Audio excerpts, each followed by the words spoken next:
Okay. Uh, Hello everyone. Hello. Good day. Back with Rise of the Runelords in the DDD server. Um, Last time, there was a bit of familial trouble at the Rusty Dragon between Ameiko Kaijitsu and her father Lonjiku. Um, Noticing Lonjiku and his stature as a proper and fancy individual that prompted a few of you to try to head up to the Kaijitsu Manor and seek an audience. This also led to the church, as well as a couple other places, just trying to get a little more information about the goblin raid and the conspiracy behind it.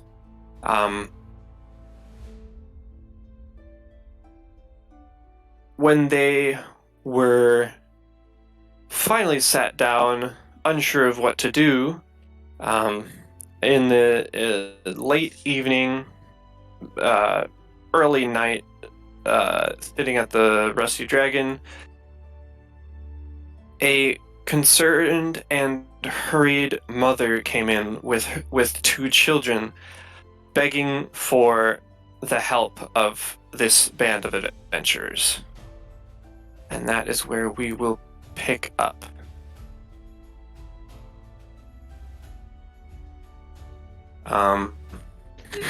Can you remind me what time of day was this? Was this in the morning or the evening before we were going back This would have been pretty much just before bed, if not like a little bit after, is Right. when she came in. Right, and that we had been talking about going back to the forest for the Yes. the wood, Shink's wood, I think it was. Yes. So, yeah, as the doors kind of burst open, I think Oscar would kind of be like startled a little bit by how like sudden it is. But what seems to be the matter? It's a monster, a goblin, I think, at my house. Uh-oh. Goblins, are they coming back? I'll stand up abruptly. Please, you have to come quickly. Kareth will also hop up and draw one of his swords. Well, guess we're kicking some more butt today. They probably are going to try to set fire to the town again. We should hurry. Come, Geiserat, Maheda, come join us. Hannah slams back the rest of her tankard, gets up, says, "Let's go." All Ezra, right.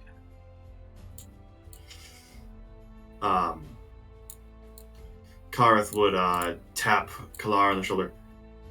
Ready to go?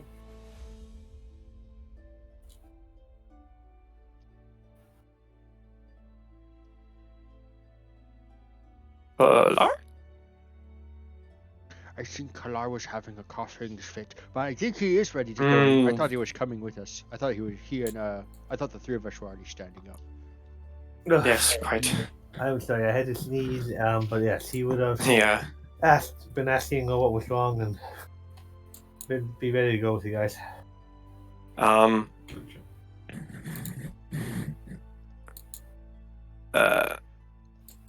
Amel quickly rushes you back to their house, which is this side here. And this is an alleyway? Or is this part of it? It's not an alleyway. I just planned this poorly. This is a separate thing. Oh, okay. There would be more street area here. Is there any sign of like fire or anything on the rooftops? I want to try to look specifically for higher elevation goblins. Like if they're Absolutely. Go ahead and make a perception check. Oh, perception. I can do perception. No problem. I'm so May I do the same? perceptive. Yeah. Okay. Absolutely. Make one as well.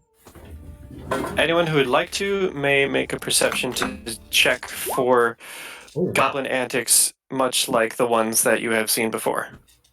Okay. Jeez, Garzarath just on the site. Right. Hey. Do I need to check if I succeed a crit? I rolled a nat 20. Do I need to double check that? Guild checks do not receive. So what is the total? 24. 24. Okay, cool. If you would mark that down, please. Yes, sorry. Realize I didn't prep my dice. That's okay. Yeah, so attacks need to confirm, saves don't need to be confirmed, and skills cannot be critically succeeded or failed anyway. 10-4.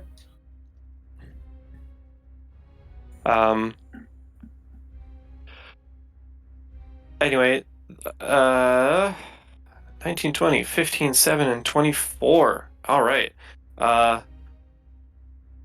Maheda, there seems to be scratches and scuffles around the house, but you're not entirely sure if that's goblin related or just a lived-in house. As for everyone else, it's decently clear that there might be some old scorch marks from the initial raid itself. However, there is nothing new. He was touched up by a single goblin. I suppose she didn't particularly specify. Would you have asked her that? I would have kind of, have asked, are we talking like a whole raiding party or just like one goblin running amok? I believe it's just one. As you were running, she would have. Oh yeah. Okay. So she, at this point, after asking this, and you were running to the Barrett house, she would explain. Oh no! Bad notes. Don't fall. Okay. So, the Barrett family consists of Allergast and Emil, with the little Aaron running next to you and baby Vera in her arms, as well as a loyal dog named Petal. They were there at the Swallowtail Festival, and Aaron saw a goblin light a cat on fire and then caper around the burning remains, and he hasn't been the same since. Ever since, and every night, his howls of terror send Petal into a barking fit, and when his parents investigate,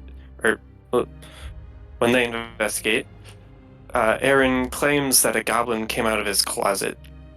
Every night, Allergast checks the closet dutifully and finds nothing,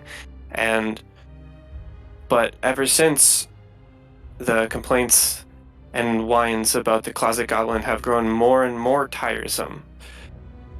Yesterday, Allergast threatened to make Aaron sleep in the woodshed if he couldn't learn to be a man and sleep through an entire night without crying and telling stories. And now the goblin was really there. Last night, Allergast didn't go to soothe Aaron when he had his night terrors, but a few moments later,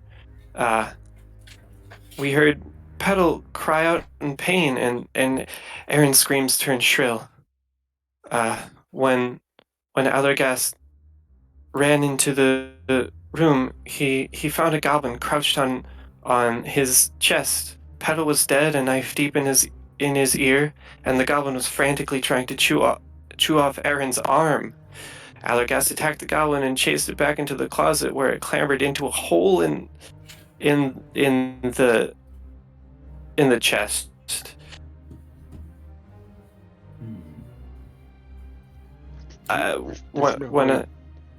There's no way this was a curse on Aaron, and he's not. Is he? You saw them together? Well, yes, I was there, and I grabbed him and Vera, and we left immediately to get you.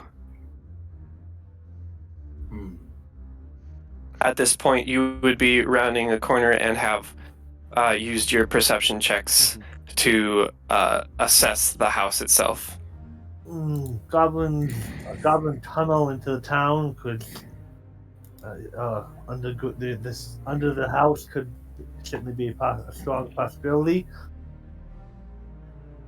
Oh, I sure hope not.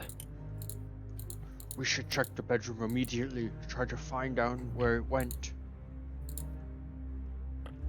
It's the room on the right. Karjat would be heading down the hall and just reaches up to open the door. Sure. This would be an open street, not just a hall, but Oh, well. That's my bad. Basically, would go to the direction of the thing. right, and the rest of you would be able to follow. Oscar will go after him. Though I don't know if he'd be first in line. I would say I think Kareth would be towards the front. Go ahead. I'll be behind you. Are you sure? Yeah. All right. I'll actually stay near the back just in case. Smart. As you open up, you find the mid-chambers of the Barrett house. With a table here, 2 doors on the left and 1 door off to the right. Oscar wants to kind of stop, and after Maheda says she's going to stay in the back in case something happens, he kind of pauses and he's like, "That's a good idea. I'm going to go check the other side." He's going to go up here, actually. And I want to kind of start running around the perimeter. Sure. Go ahead and give me a perception check while you're doing that. Everyone else, for Kalar, Kareth, and Karzarath, what are you guys doing in here? Karjat will go to the first door. He sees probably this one over here. And Sure. He's going to open it. Okay. I realize that I have to do a thing. Okay. So, Oscar, you see a house. You are fairly certain that it is house. It's totally a mimic. But you've been wrong before. This is insanity. How did the goblins tunnel all the way into the city? So yeah, you open the door to find a bed in the corner and a wardrobe, I meant to say, right next to it. Oh, and sticking out of the wardrobe is an unmoving male figure. There's a body in here. Really? We'll enter and go over to check it out. Sure. The front section of it seems to be buried in the of the corpse seems to be buried in the wardrobe, in some underneath some furs and floorboards. Otherwise, the corpse looks untouched. Interesting. Kareth would try his best to, without hurting the body anymore, because he wants the family to have something to bury, try and just move it out of the way and get a look at where it's actually, where the hole is. Right. As you pull the body out of the furs, you instantly notice that he is quite dead, and the flesh of his face and upper torso have been eaten away, and he is a bloody mess. The next thing you notice is a very, very territorial goblin jump out at you and get a strike off. Oh, well, ow. Maybe ow. Maybe not. Maybe. We'll find out. May have to be. Let's see. Wow. That's 22. Sorry. Yeah, that hit me. For 2 damage. Oh, wow. And Guys, you got me. You got me real good. with that, I will ask for initiative. And try to put something up. Sure, this one. I didn't do too bad. Let's put a hit point bar on my character. Okay, we're still only level 1. It's weird when so many of our games in the guild we start off level 3. We have these level 1 characters that are barely out of their adventuring boots. That's true. That would be that. So roll that. Oh. Okay.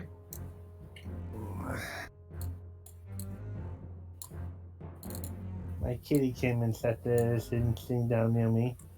He doesn't seem to be acting too weird, even though he got a little cat today. Okay. Everyone good? Yes. Gareth. Also, if I could have everyone's HP. It looks like I don't have everyone's. Anyway, Kareth, you just got stabbed by a ferocious goblin. Yeah, this is gonna sound really weird, but I'm not too happy about that. So, I'm gonna try and stab back. Am I able to draw out my short swords without getting attacked? Yes, that's not a attack of opportunity thing. That would, I believe, use your it would use your movement or your move action. Yeah. Well, I'm not moving too far anyhow. Nope. So, Karth is gonna draw both of his swords, and he's gonna go for the first attack. Ooh, that's 7 to hit. 7 will not hit. Also, as it is a standard attack, it is only that single attack. Do I not get? I thought I got both attacks, even if it was. I really hope I'm not going back on my own words, because I did a lot of research and I figured this out. I'm probably wrong. I apologize. Okay. I thought you. Oh wait, no. It's a full action if I do main hand then offhand. That's a full action. Okay, that's where my brain was disconnecting. Sorry. Go ahead.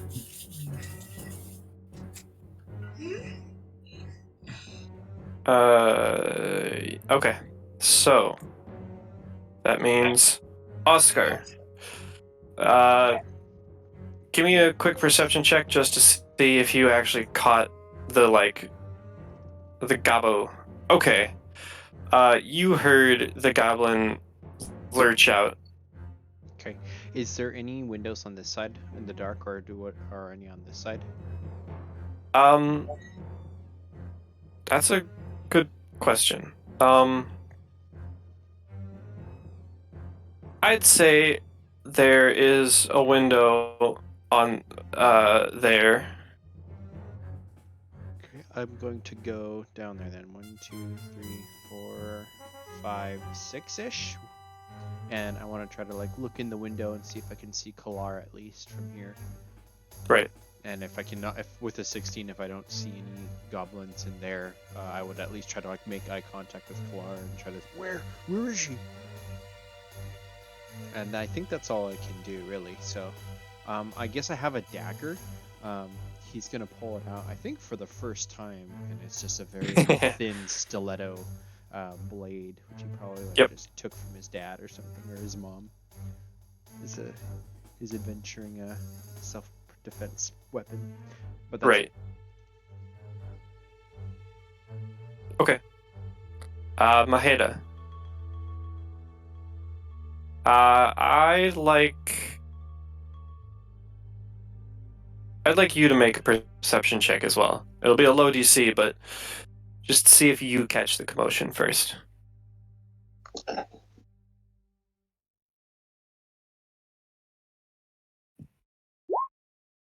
Okay, yeah, you notice pretty easily that there's commotion going on, and you heard the goblin shriek as well.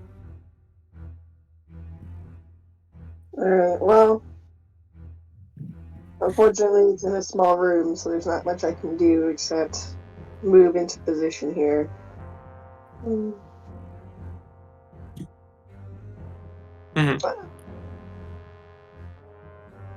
So I'm going to just be ready to attack if the goblin runs in front of me. Sure. You can hold That's the end of my turn. Kalar. Claw is not a frontline fighter, and as Maheda said, it's a small room. But he has a crossbow out, and he is going to brace himself on the table. And if a goblin comes out of this room, he is going to put a bolt into it. Cool. Karzarath. Alright, going to draw my rapier and try to stab it. Sure. Click. Oh, wow. Okay, so that's the auto hit. That will not be a crit confirm. But that is 6 whole damage. Okay. So, 6 damage is pretty solid. It's better than you did last game. That poor longbow, or shortbow, or whatever it was. Anyway, we get back to this goblin, and he is not letting down for 1 second. He's going to switch focus to the creature that has hurt him most in his territorial state. So, Karzarath, this will come after you. And that is... that's an 11. He jabs at you with his dagger, but you're just a little bit too far away, actually. Anyway, back to Kareth, who can now make a full round action. Gotcha. I apologize for that. No, that's okay. I'm sitting there like, what? Wait, but brain. Alright. First attack. That is a 16 in total to hit. That is a miss. You stab, and it seems to catch quite a bit, but it was held off just barely by its leather armor. Jesus, 16 misses. Alright. Second attack. Well, that's a 6 to hit. So, that will also not do anything major.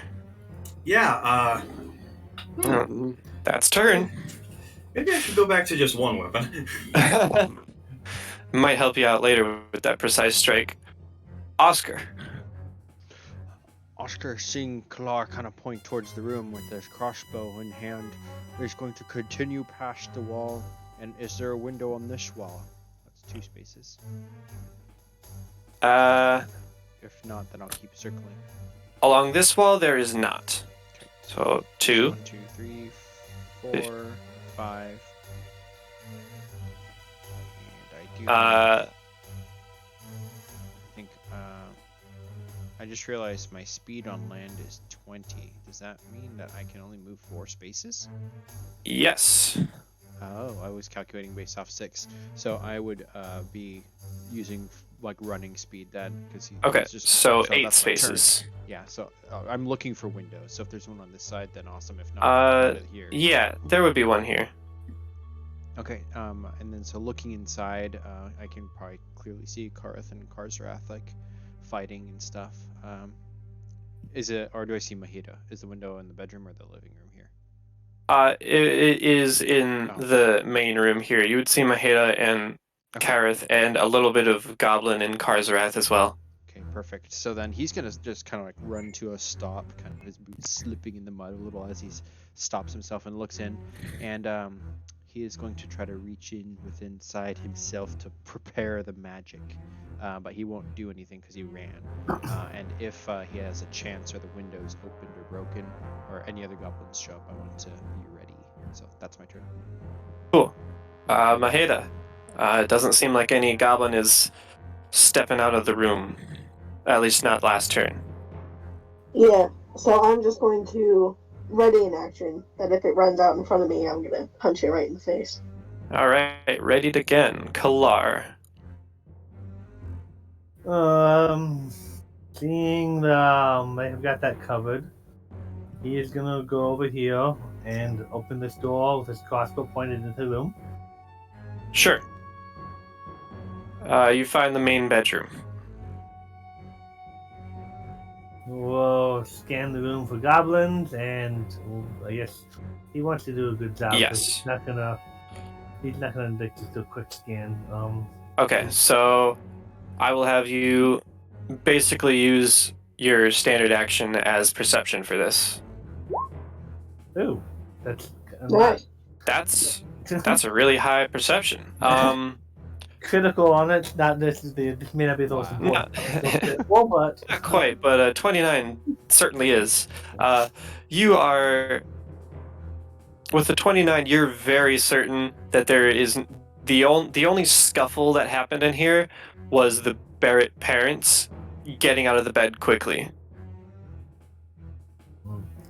he will then look towards this door as his next stop, but he's not moving there yet. Right. Karzarath. Alright, gonna stab it again.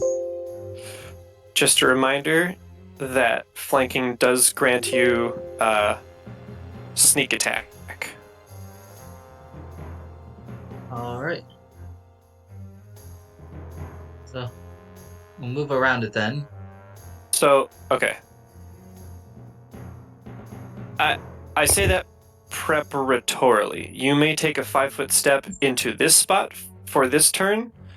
But if you go over here, that will trigger an attack of opportunity, which, you could be okay with.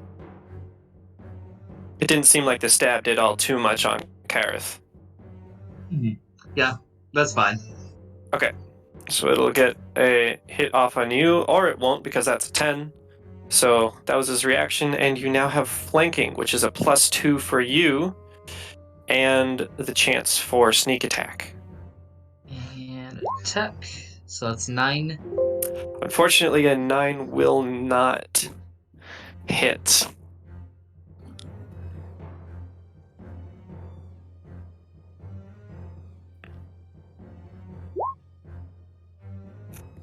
Clearly. Okay, back to the goblin's turn. The goblin is going to switch targets back to the one that he could hit and was within range of, and takes a slice at you, Kareth, with a 17. I would. I forgot when I could do this. I would like to try and parry and repose that. Okay, roll your attack. Or roll your parry. Yeah. Do I get flanking on this or no? My rules, you do not. The I don't. primary, the primary I don't even need engagee. Gotcha. Okay. I rolled an 18 on the die, Okay. which would equal up to a dirty 20. Cool. Yeah. So you parry successfully with that one panache point, and if you have another available, you can, I believe, for free at the cost of your attack of opportunity, get that riposte. Yes. So, and I do have one, so let's see. So that is full base attack bonus for your one attack. Gotcha. So that's a +4 to it, which would turn that into Correct. a 18. That will hit. Okay. For... Oh. For 5 damage. Ouch. 2 on the die +3. Right. You skillfully smack the goblin's dagger away, not quite out of his hand, but just away, and given this opening, get a jab directly through his armor, and it is a substantial hit. Kareth, back to you. He is this goblin is frenzied, but it is not looking good. Okay. Yeah, I'm just gonna take the 2 attacks. I get parry on both of these. Having Car's Wrath over there. Under Or not parry. flanking. Flanking. Yes. Under my rule set, the primary engagee of the flanked doesn't get. So anyone within and around Karsrath position would get it, but you do not. That goes for the monsters as well. Gotcha. All right. So orientation matters, basically. Noted. All right. First attack will miss then. That's a 10 total. Okay. Second hit will also miss. That's a 7. Hey, it's okay, guys. It's level 1. It's level 1, guys. My dice are not happy with me. I might swap dice.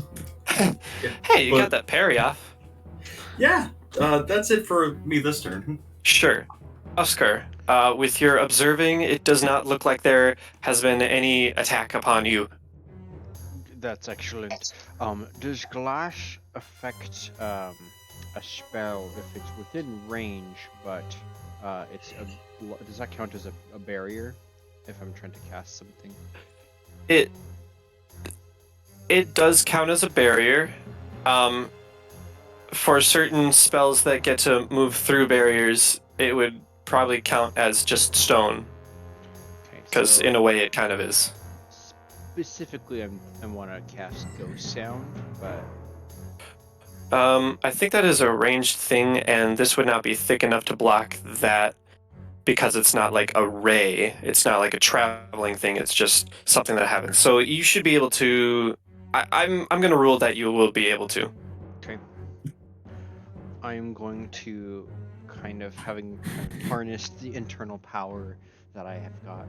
I'm going to take a magical spell stance from outside the building and try to look in, and then I close my eye, leaving only my blank white one open, and then I'm going to cast Ghost Sound above him, and I want just the sound of my voice in Orcish.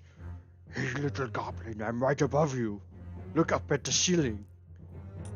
And hope he understands Orcish. Otherwise, it's just going to be my projected voice. Sure. You know what? If it works, I'll give anyone in the next round a +2 until it gets back to his turn. Okay. So it needs a will of DC's 14 or he to disbelieve. Okay. Well, I did give him pluses for being frenzied. However, that is only an 8. So he does take a look up momentarily, and that gives an opening for anyone until it gets back to his turn, and he refocuses. Maheda.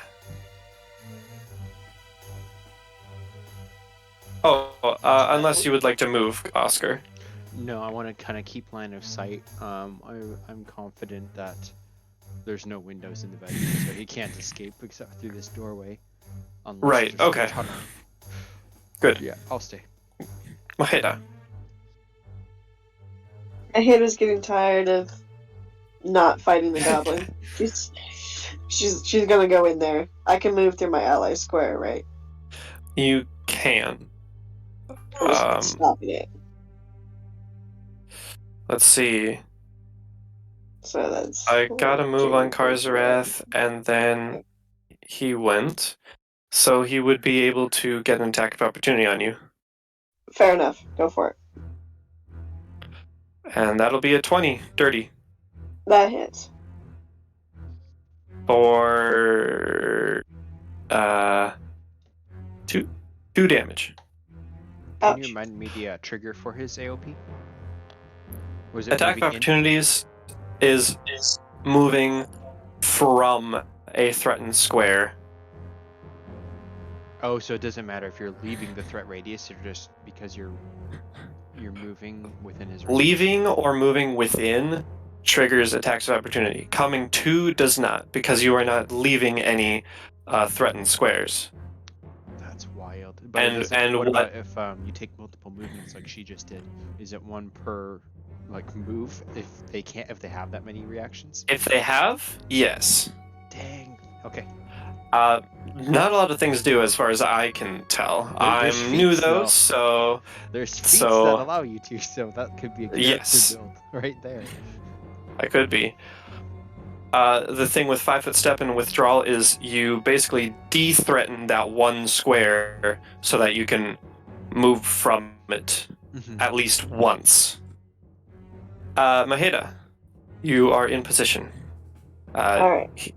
He gets a quick slash against probably your calf. Alright, fair enough. It doesn't really hurt that bad, so I'm gonna go ahead and punch him right in his stupid goblin face. Do it. 13. A 13 will not, actually. Oh, strong goblin. Okay. And that's You go just to one punch hit. him. Yeah. You go to punch him, and he pulls back just in time to get out of the range of your fist, of your arc. Kalar. Alright, moving over here and checking this door because until there's a lot more than one goblin or if someone gets hurt, that's basically the best thing he can do. Right. You find... I realize I didn't put anything in here, so you find a bathroom.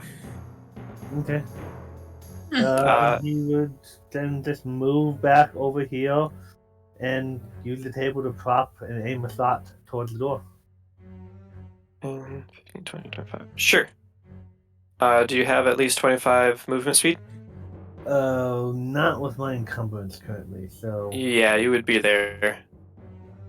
But you can still absolutely ready a shot for this location. Eventually, I can get rid of my leather armor and hopefully it will take some of my weight. But having an 8 strength Right. has the Yeah. Karzarath, you are still in a flanking position, so that is a +4 actually. By the way, Maheda, you would have gotten 15, but a 15 still does not quite hit. Alright, so So rapier. +4 to your attack. 25 is Jeez. gonna hit. That's 5 plus your d6 of Sneak. Yep. sneak. Yes, due to flanking. So that is So 7. Yeah. You get your stab in with that rapier, and it just pierces through the entire goblin, and his head lulls backwards. And that is the end of combat. So we literally pulled, hey, what's that? And just shanked him from behind. Yes, that is exactly what you did. So after that combat, I did Mhm. 2 test rolls with that same die that screwed me. Mm-hmm. 2 nat 20s in a row. Ah. I think my die hates me.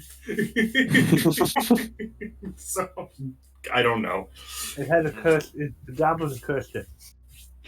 Yeah, the goblin got angry at me with its. What was the AC on that? It was higher than 16. I think it was 17. I ain't gonna tell you. Goblins are still here in the campaign. True. Yeah. No, because I went to hit that thing with a 6. I'm like, oh, that's definitely Yeah, gonna hit. no. That just misses. What?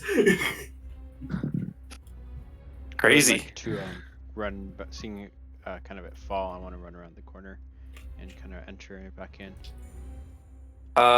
You would also catch a glance of Emil or Amel or whatever, standing off to the side, looking worried and like staring at you for confirmation or some sort of update. It's okay, stay back, Will. We've got this. And then I'll just go in.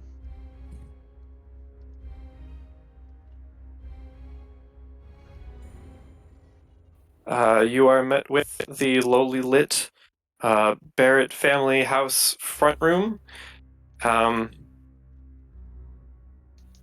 Nothing too much going on at this point. Is the dead dog around? Yes, it would be in this room. Okay. So Oscar wouldn't see it yet then.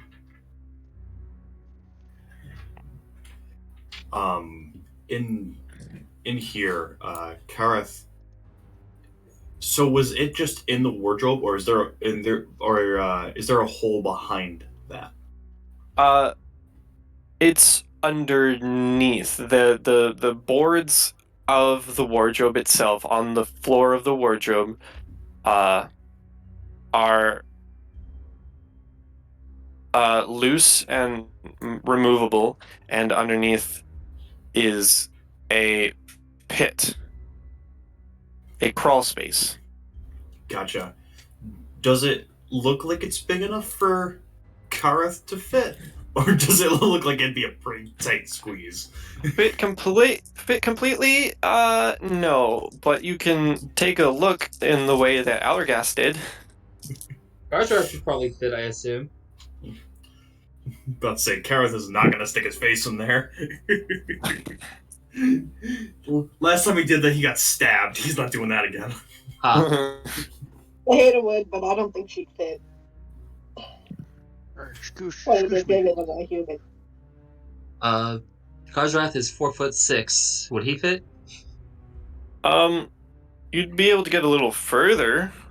You also got them wings that kind of bulk up certain parts of you. Is everything all right in there? Come stick your face in this hole. I can't see what you're talking about, but just from that description, it sounds like a bad idea. Excuse me. I'll come in and look around. Is there a kid that's all killed in here too? The current bodies contained within this room are a dead dog named Petal, a dead goblin, and Allergast with his face and upper torso eaten off. Algast is father or kid? Allergast is the husband father. No. Amel was outside with the son and baby.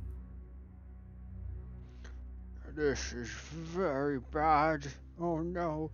Kalar, you better come in here. Here, let me get out so you have room. Oh, I'm gonna sit down queasy. Oh. Can I check to see if it's dead? Yeah, well, most likely dead, but Right.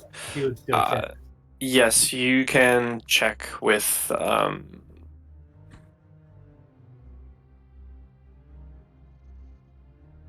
with a 12, you are reasonably competent in knowing that it has been dead for long enough that its soul has moved on.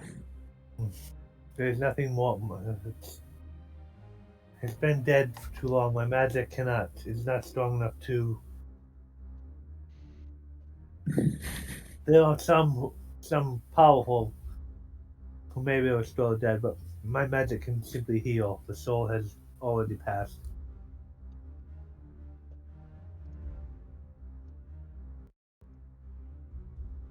He died protecting his family.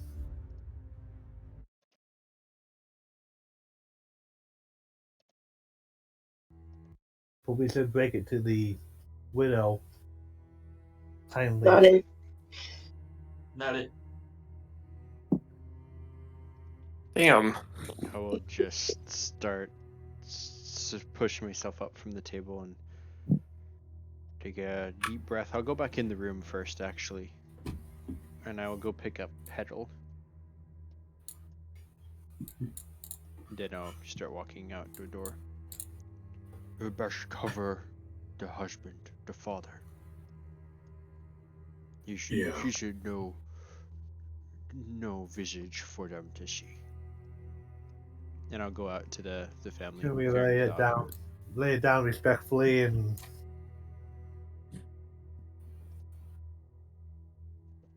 Mhm.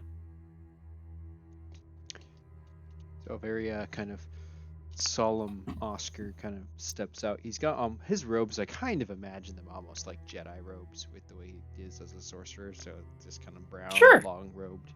Not that Yeah, he of is course. a Jedi, but that kind of general look. But carrying this kind of dead, fluffy dog or whatever it is. You said it has a knife in it. In its ear, yes. I think he would have pulled that out probably. Probably. Beforehand, but yeah, it's like Uh, probably still gnarly. As you walk out, Aaron sees this and like hugs and hides his face into Amel's side, and Amel just like leans in forward and so, oh, did you get it? They got it. It's not good. This is your dog, yes? Yes. The poor puppies. He's gone. But the worst of it is he's not the only one. I'm really sorry to be the bearer of this news. What happened to him? I don't know exactly. They're still looking, but I think the goblin got your husband. And Karth, he tried to do his magic, but not Karth, sorry, Kalar. I keep getting those names confused. Kalar tried to do his magic, but As you're trying to say this, you can see her face shifting around more and more until she basically collapses to her knees and starts crying out. I'll look back towards the door like, any backup over here? And he'll kneel down and like gently, respectfully set the dog down, and then just try to like, not sure if he should put a hand on her shoulder or not, and then he eventually does. Yeah, he's trying to he clenches his fists and tries to feel like the magic in the air to see if there's anything that he can do, and he comes up with no ideas. So he just kneels down there and tries to do his best to comfort her. Mm-hmm. I'm sorry. It was the soul had already passed before we got here. But your husband died a hero defending your family. If there's anything we can do,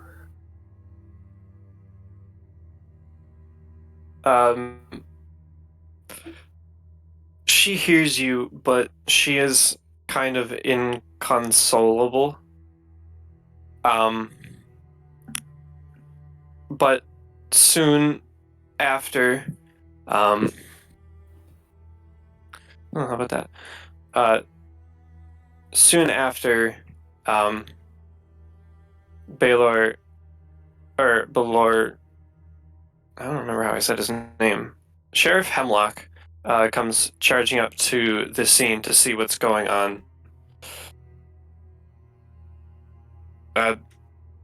What's the deal with this? What happened here? There's more goblins. Go inside. Talk to Mahida and Karjarath. More goblins? it appears only one, but has some kind of small tunnel. That's not amazing. He would kind of force his way inside. And Does the tunnel look like it's big enough for the goblin and like multiple goblins to come through, but it's not for us big people?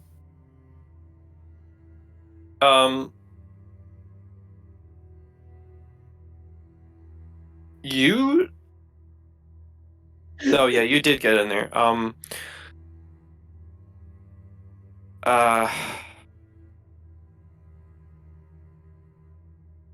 I mean, it looks roughly goblin-sized. You can't quite ascertain how many goblins could fit. Probably not 2 goblin heads wide, but maybe if they stacked up a little odd.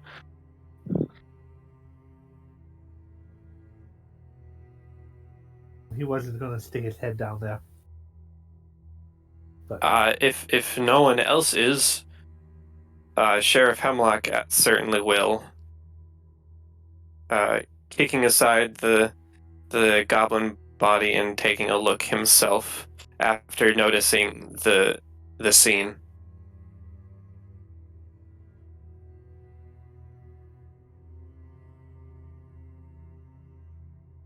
I think Oscar's probably still tied up outside. Otherwise, he'd probably want to come back in and look at the tunnel. Right.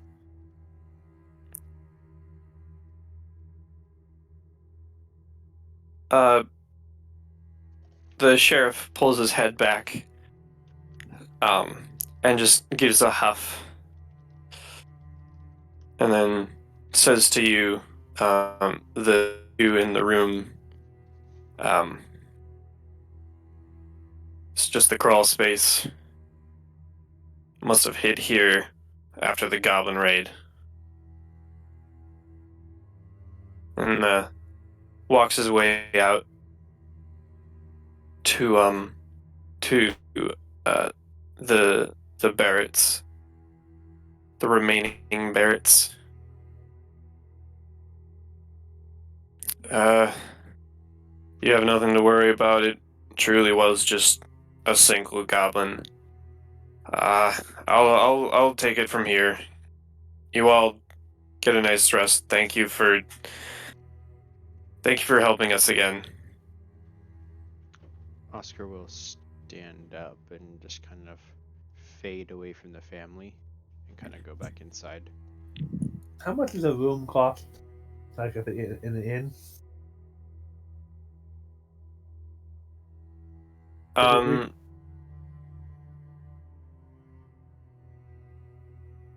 Well, as you go to offer a room, I presume that's what you're doing.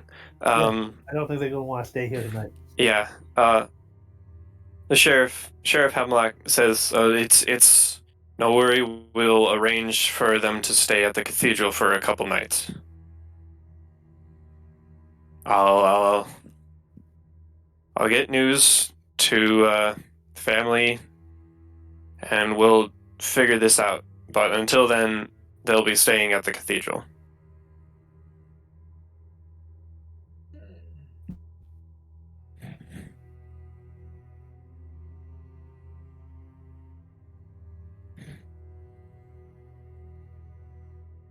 But, of course, thank you.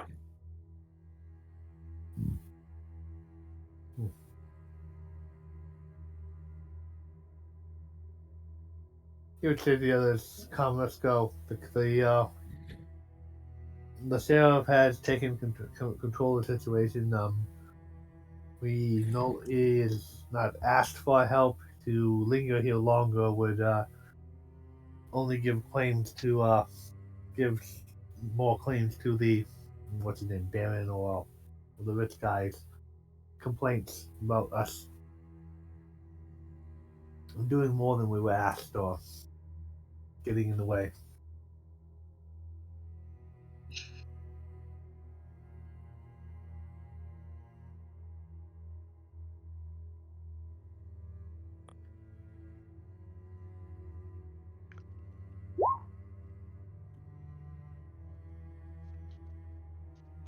Well, I guess we should pull out of here. This smells like death.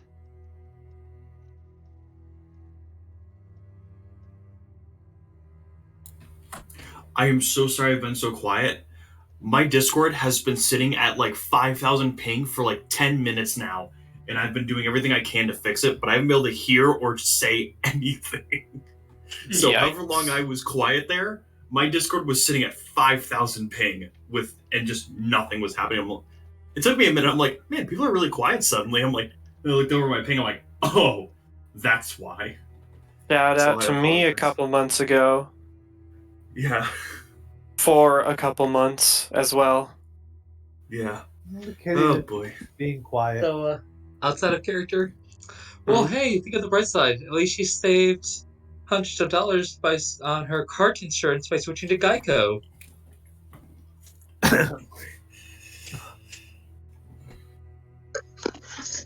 That's fucking hilarious.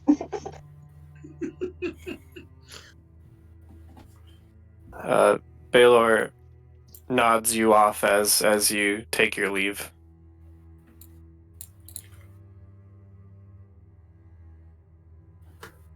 Unless Karzarath and Maheda are lounging, are gonna crash in the kids' room with Yeah, it smells like blood in here. It smells delicious. Yeah, no.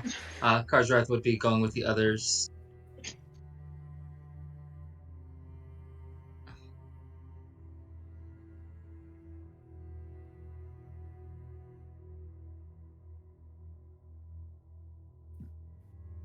um.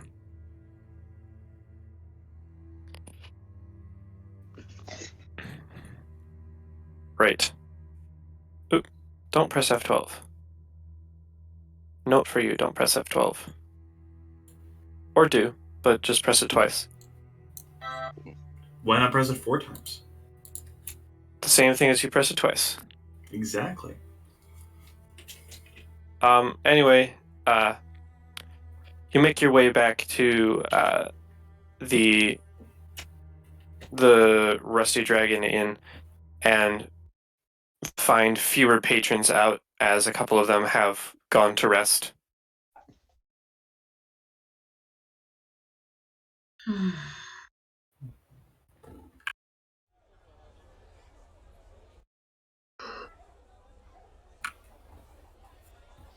Spent the evenings were quite sad. He would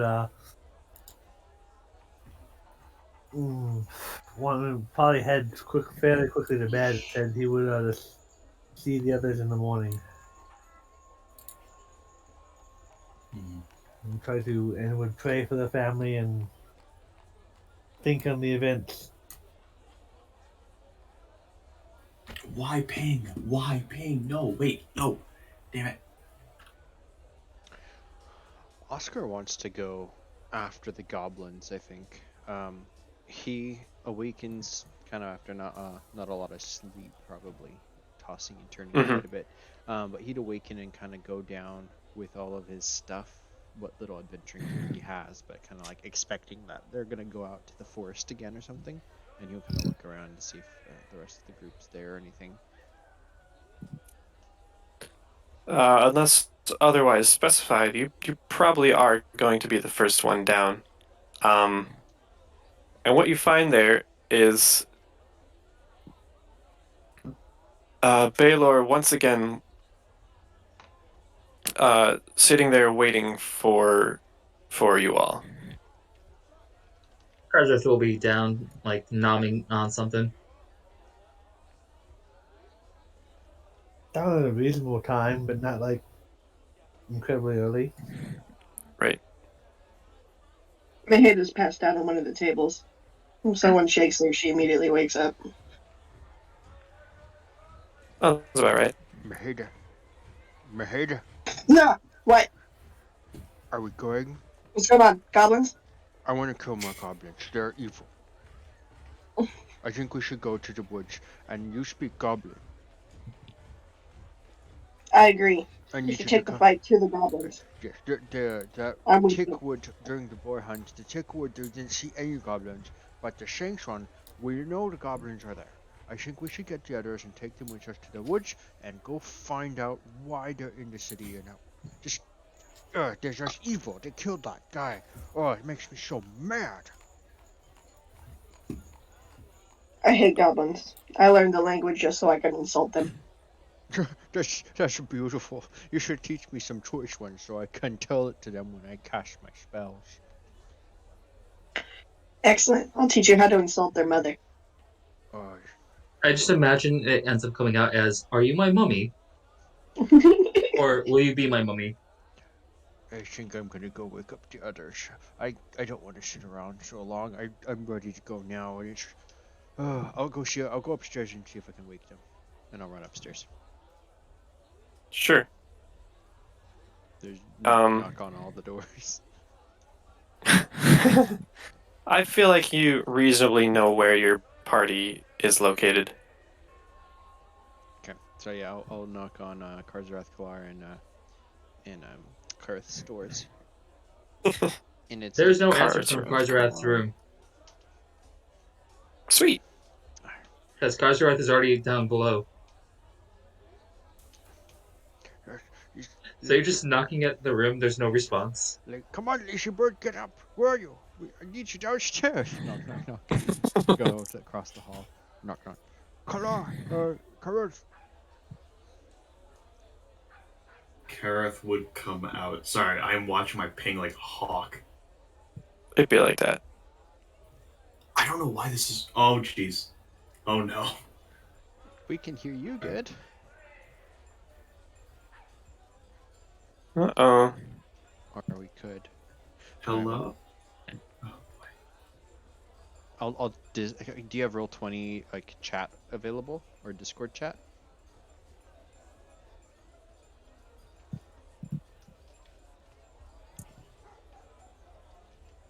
You typeable, bro?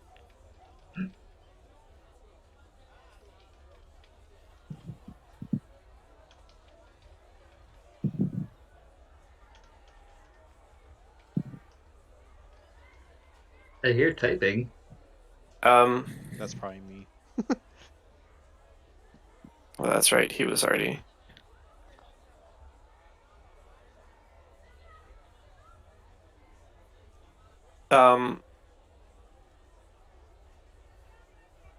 In the main tavern where Maheda and Karzarath are sitting, Baylor would Baylor would approach you two. What's he all up about? Problems. Right. We're ready to Well, take the fight to them. I think you should wait just a little more. We've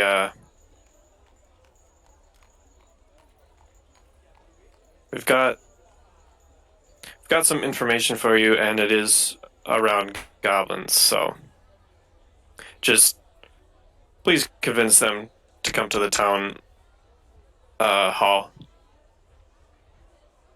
Okay. And he would exit. Karzarath probably has a mug of ale that's bigger than he is. Oscar starts coming down. Oh, well, Karzarath, I couldn't wake you up. I'm sure you are drinking from the barrel? It's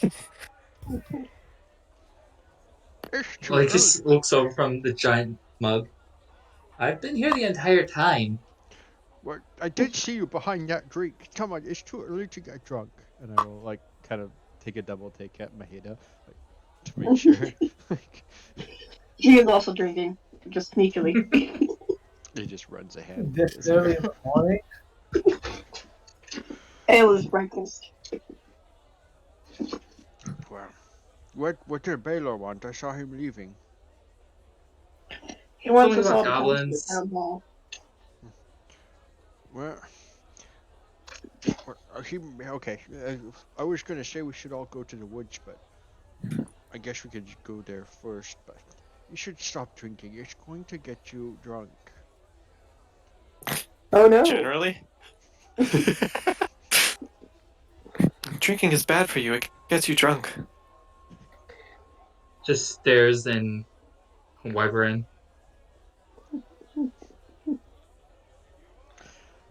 I'm an orc. My blood is ale. My mom never told me that.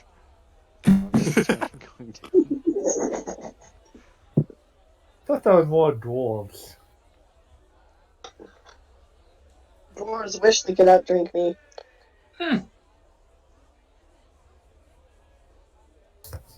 But alright, if you insist, I'll put it down. Well, maybe just bring it with you so you can have it later, or stagger it through the day so that And anyways, I will stop telling you. I'm not your mother or your. We don't.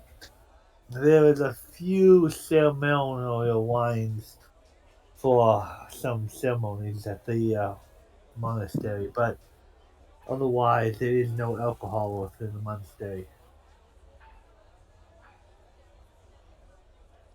Well, it's the days are wasting. It's super late now, and it's probably like only 7:45. Yep. We should go to the talk to Baylor. He said to go to the town hall. Yes. Very well. Yes,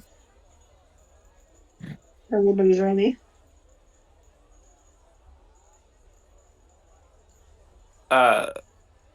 It looks like if everyone's ready, you would be heading off to the town hall, yes? Uh-huh. Okay. Um. Uh. Right. In that case, Balor would welcome you into the town hall and take you up to the second story into a nice a nice office. And I don't have a hallway for it, but the hallway is inside of a building. Boop.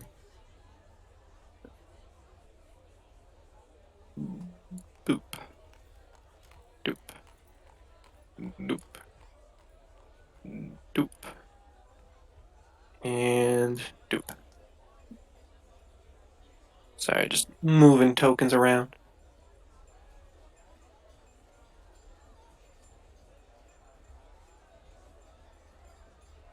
And so imagine that you have come through the actual town hall and have gotten to this room.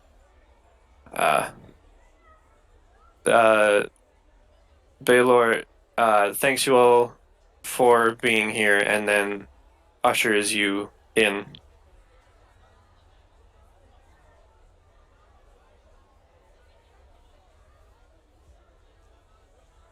That means you guys. Yep.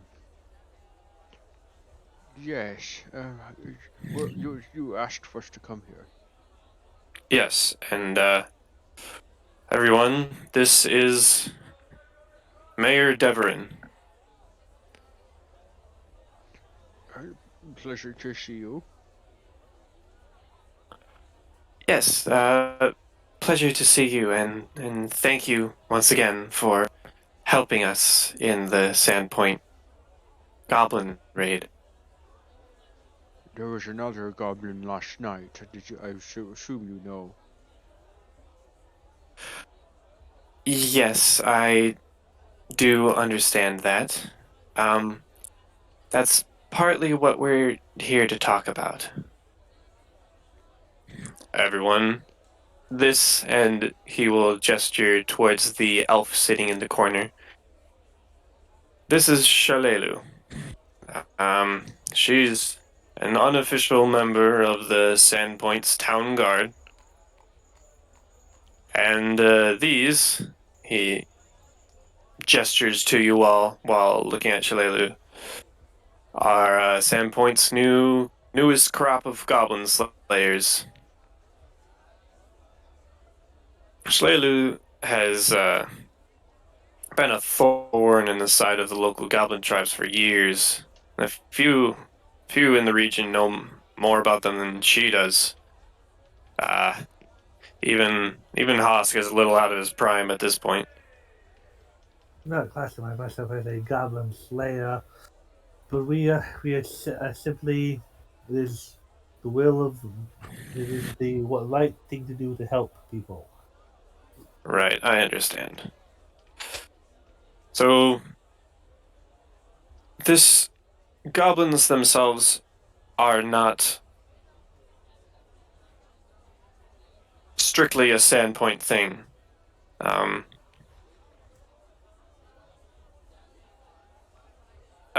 Goblins are an issue all around, and it seems that goblin-related troubles are along the Lost Coast, especially between here, have been particularly damaging. Only a day ago, a farm south of the Mosswood was burnt to the ground by a group of goblins. Thankfully, Shalelu was nearby, and while the farm couldn't be saved, she did rescue the family and drive off the goblins. The family is staying at a nearby farm, but the goblin problem doesn't seem to be going away. Anyway, Shalelu has some information for you. And, yeah, Shalelu would step up if you have something to say first. Oscar would Looks just like- be, yeah, like very interested in kind of, I don't know, just paying attention. Yeah. Right. Baylor's told me of your work against the goblin. Well done. I've dedicated the last several years of my life to keeping them from causing too much trouble around these parts, but they're tenacious and fecund little runts, like weeds that bite. There are 5 major goblin tribes in the region, and traditionally, they're pretty good at keeping each other in line with inter-tribal squabble and the like. Yet, from what I've been able to piece together, members of all 5 tribes were involved in the raid on Sandpoint. A fair number from the Mosswood goblins I dealt with yesterday were already pretty beat up, and there was a lot of chatter about the Longshakes, who killed so many of them. Now that I've met you, it seems obvious from their descriptions who they were talking about. Was Seems like you've... Sorry to interrupt. Was this in the Shankswood by any chance? No, those were Mosswood goblins. Huh. Interesting. Sorry, I didn't mean to interrupt. Either way, it seems like you made an impression. In any event, the fact that the 5 tribes are working together disturbs me. Goblin tribes don't get along unless they've got something big planned, and big plans require big bosses. I'm afraid that someone's moved in on the goblins and organized them, and judging by these recent raids, what they're organizing seems like bad news for all of us. Do you have any ideas who it could be? You haven't heard of anyone? Belor steps up and just says, "Not personally, but until we can figure this out, I'm actually taking a few of my guards as well as Gil south to Magnamar to see if we can secure any additional soldiers to station Sandpoint to, keep us a little safer. At least until the extent of the goblin threat can be determined. I've asked Shalelu here to sniff around the Shankswood, Brinestump, Mosswood, Devil's Platter, and basically anywhere else where the goblins are to see if she can discover anything else about what's going on. I'd really, really like for you all to maintain a public presence in Sandpoint over the next few days, if you don't mind. The locals seem to have taken to you, and seeing around the town will do a lot for keeping their worries down over the next few Not days. all of them have taken to us. I sure know about that troublemaker. Thorn in my side. Perhaps, I mean, do you want this? Would this be an official request? It's preferential to the state of Sandpoint and its citizens. but obviously I cannot stop you if you're going to be doing other things.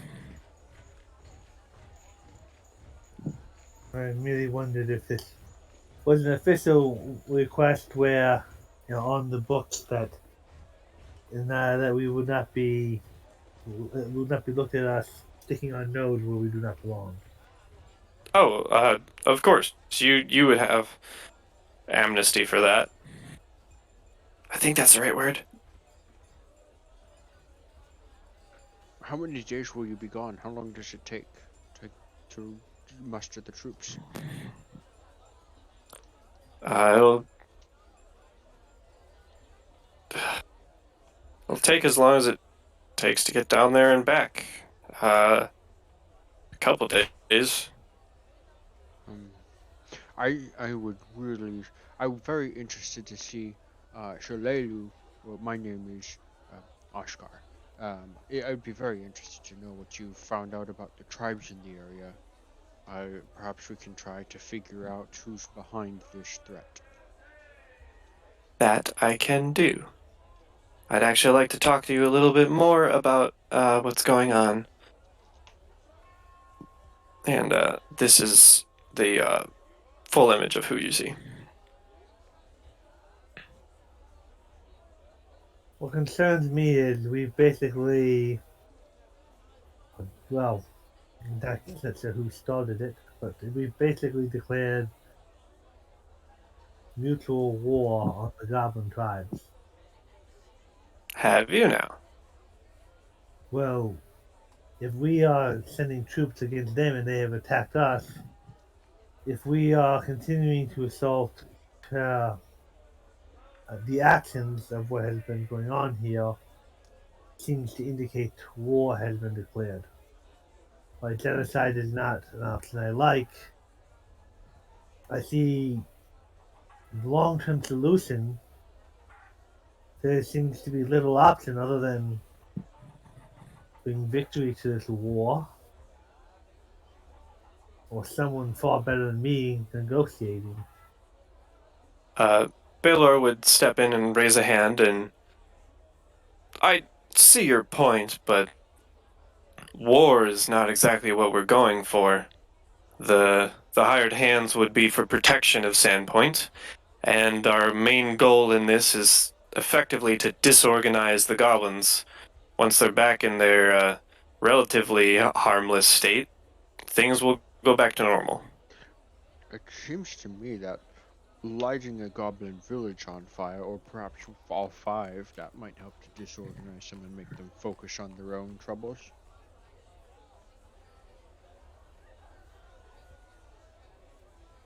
I suppose so.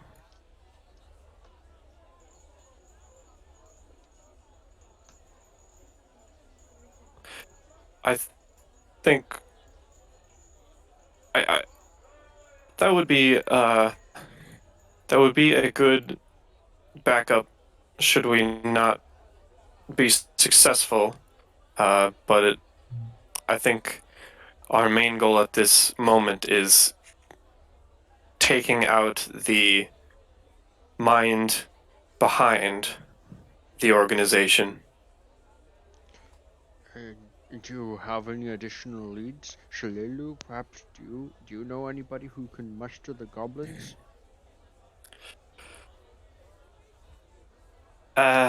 Where do No we one else really deals with the Right. goblins. No one from here. Um, Not that I can think of. But I'll be taking a close look and keeping an eye on seeing what information I can find on them. The evidence we seem to have uncovered, while minimal, does seem to imply a non-goblin force. And I would agree with you.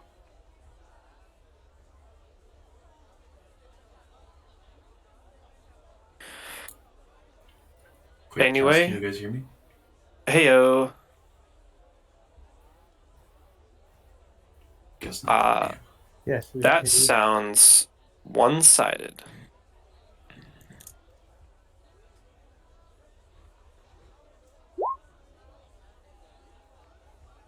anyway, Shalelu would come up to the PCs and say, seeing as you are here early, I'd like to get brunch with you all to explain a little more about what I know about the goblin tribes.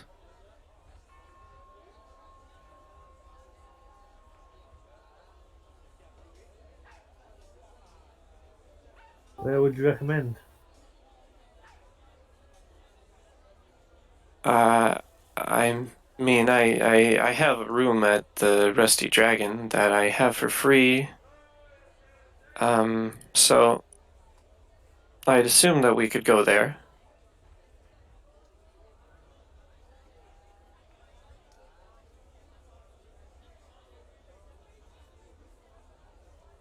Anyone else? I will go. Right. Wonderful. Back to the tavern? Why not? Good. Here, I'm just gonna roll a quick perception check for her.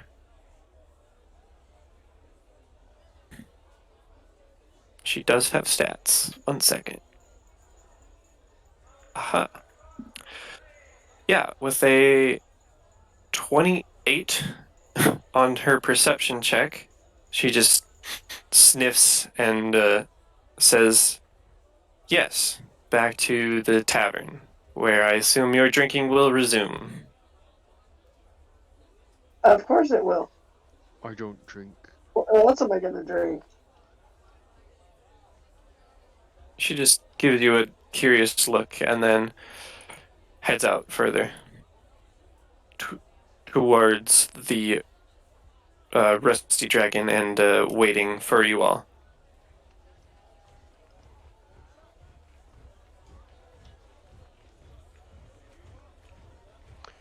Um, I think our trip to the forest might need to be postponed, but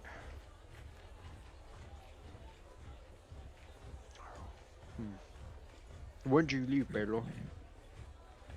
We're leaving as soon as we can. As soon as this meeting is out, I'm pretty much taking my soldiers and going. Would there be enough soldiers to at least man the walls to see if goblins or just Of course, I'm not taking all of them. alright? Hopefully the ones that are left behind are able to be enough. We'll do our best, of course, I'm sure. Thank you. And Baylor would see you out. Kareth would probably continue through as well. Parsreth will head to the tavern.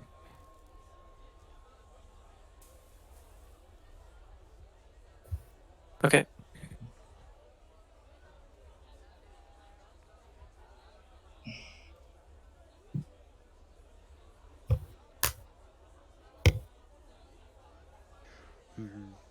I don't know if the others are heading there right now or not, but I guess so. Unless you want to like take like a 5 and see if Noah can reset stuff. Yeah, I think this would be a great time for a break anyway, seeing as it's close to 10. So 10, 15 minutes or so. Cool. All right. We'll Okay, be sure. right back.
And we're All right. back. Yep. Oh. So. Boop.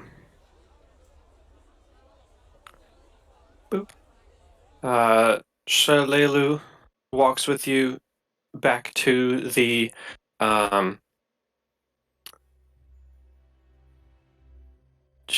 the Rusty Dragon Inn. Sorry. And sits down at a table with you and gets um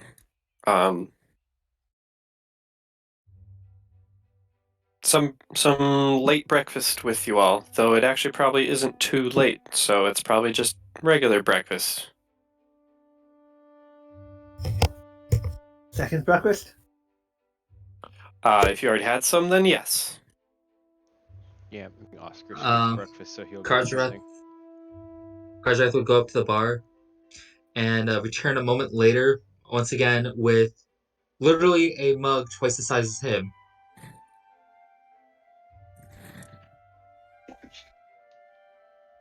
Mm-hmm. Oscar just won't bother saying anything.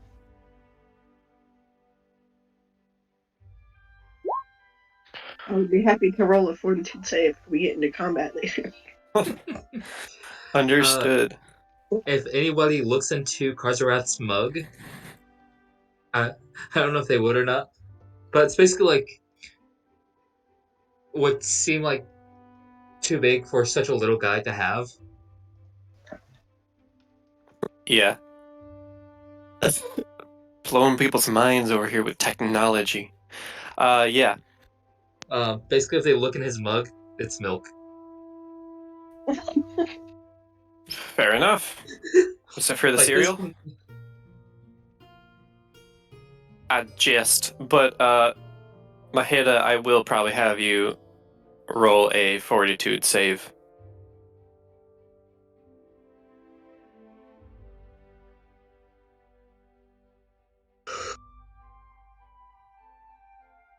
Like right now.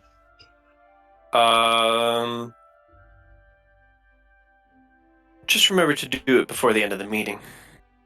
Fair enough. Okay. So as you sit down and start having your breakfast,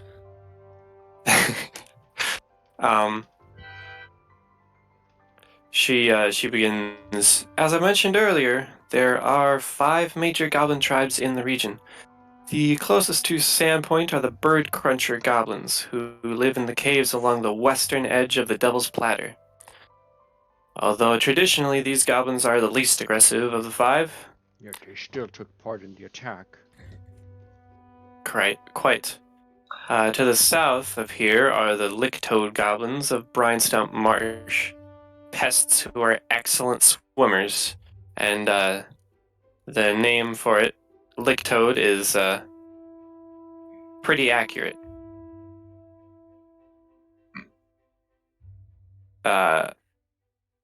East of them are the 7-tooth goblins of Shanks Wood, which it sounds like you guys were after. Goblins who've secured a place for themselves by raiding Sandpoint's junkyard and rebuilding the stolen refuse into armor and weapons.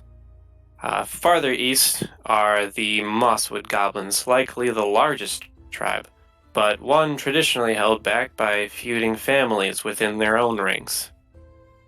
And finally, there are the Thistletop goblins who live on the Nettlewood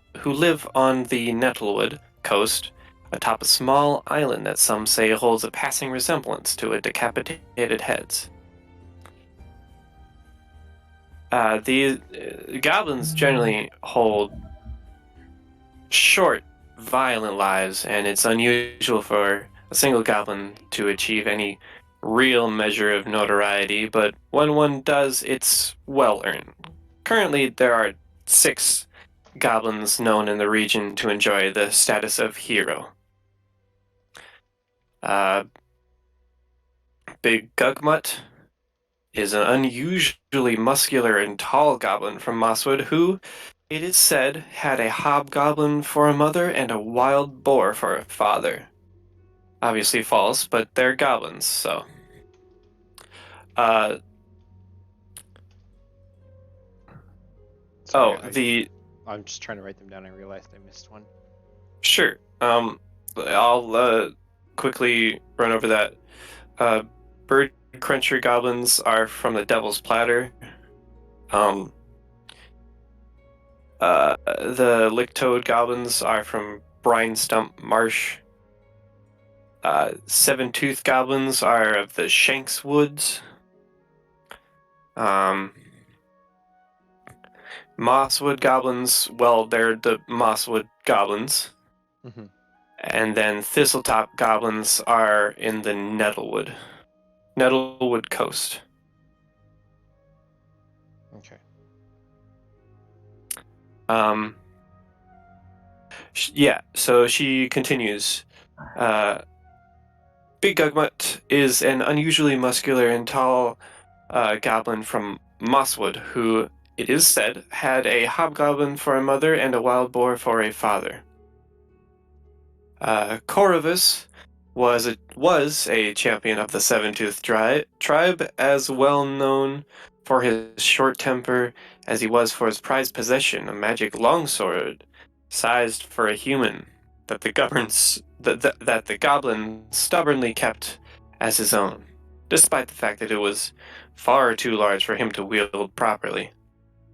Corvus vanished several months ago after he supposedly discovered a secret hideout in a cave along the cliffs, but the Seven-Tooth goblins remain convinced he's still out there, a ghost or worse, waiting to murder any goblin who tries to discover his hideout.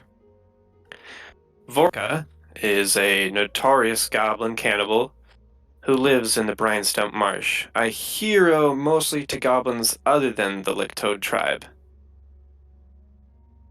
Rendwaddle Gutwad is the obese chieftain of the Brinestump Goblins, a corpulent monster who, it is said, never leaves his throne. Rip Nugget is the leader of the Thistletop Goblins and controls what the 5 tribes agree is the best lair. And then there's Brithasmus, not quite a goblin, but more a bugbear, who lives in the... Oh, sorry. Did you have something to say? Did I cough? Oh, maybe. Sorry. I'm just taking notes, and then Yeah. Would we know much about bugbears from Pathfinder? Are they generally like much smarter than goblins, or what's their stereotype? Or do I have to roll for that? You're not from around here. No, and I don't really have any knowledge. I've got religion and arcana, but not really history, Okay. nature, local. I would probably, in that case, just call it a intelligence check. 13. Okay.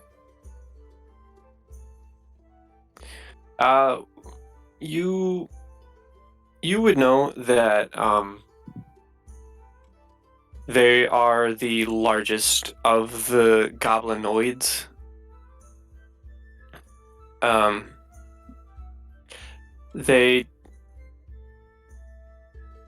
They generally are seen alone, occasionally with a group. You aren't too sure beyond that. Well, I think that sounds like a pretty decent place to start if the goblins don't normally like associate with other tribes or other entities. One that's following a bugbear, that alone stands out to me.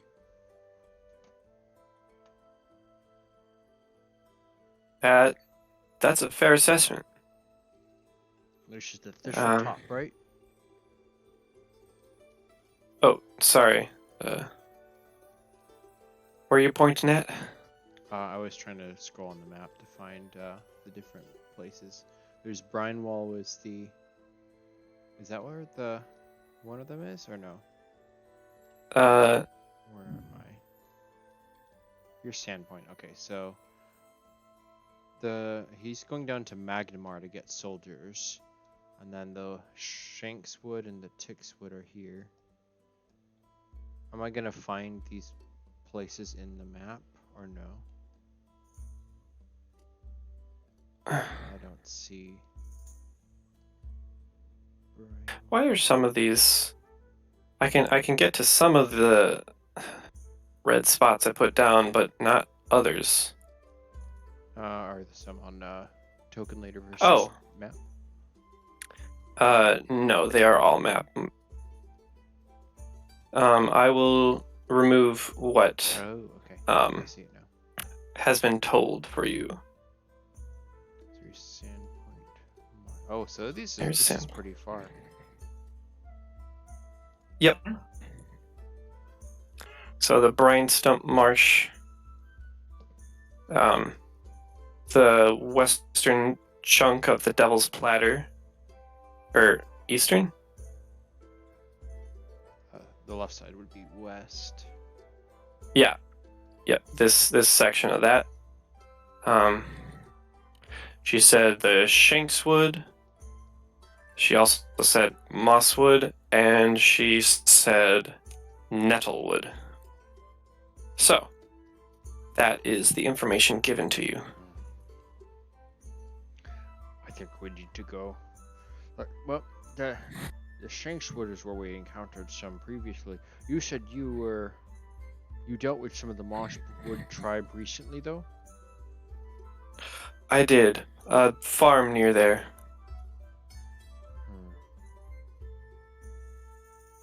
I feel like that one's the closest one. We went on the hunt in the Tixwood, but we didn't come across any goblins. Well, unless the goblins have an away party, they generally aren't there.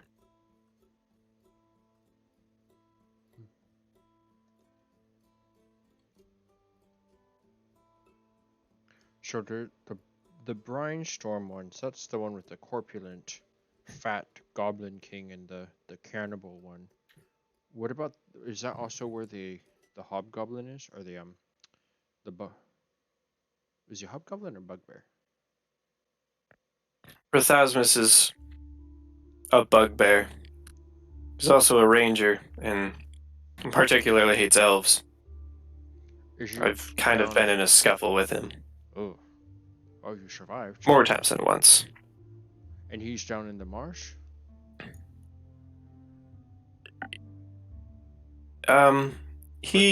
Which tribe he lives in the northern Nettlewoods. Oh, the Nettlewoods. Though he does go around to trade things he's stolen.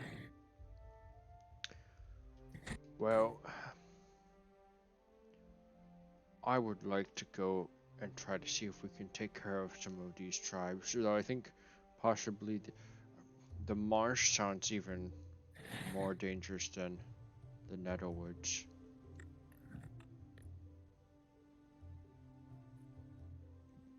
What do you? They can be difficult situations.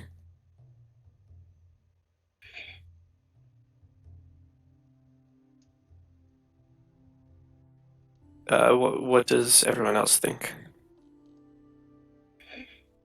I agree that the marsh would be dangerous compared to the Nettlewoods. But I'm also concerned about this bugbear. Perhaps we should go take care of him first. That's what I'm thinking. Although the first step in going to Nettlewood would be to make sure the Tickwood and Shankswood are clear. Perhaps we should go back to the Shankswood. We know where we had a skirmish with those goblins. If we can find that village, we can maybe, I don't know, eye for an eye, set fire to it. I suppose. Just please make sure to be safe. Goblins aren't the strongest in the gene pool, but they live this long and they are quite vicious, especially when they're in a group. Indeed. There's a tribe in the Mosswood too, right? Or is it the two Tickwood and Shankswood tribes? Tickwood don't have any. It is the Mosswood. Oh, Oh, that would explain why we didn't come across any there.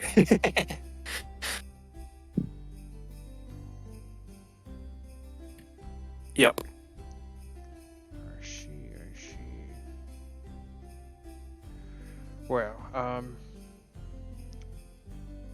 Well, it's still early. If you've all had enough food, maybe we could still get a little later start to the day and try to go to the Shankswood.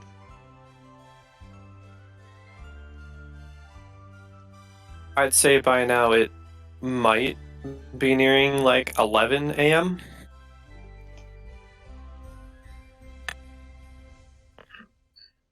Well, we could try to get some camping gear and maybe stay out on this epic quest.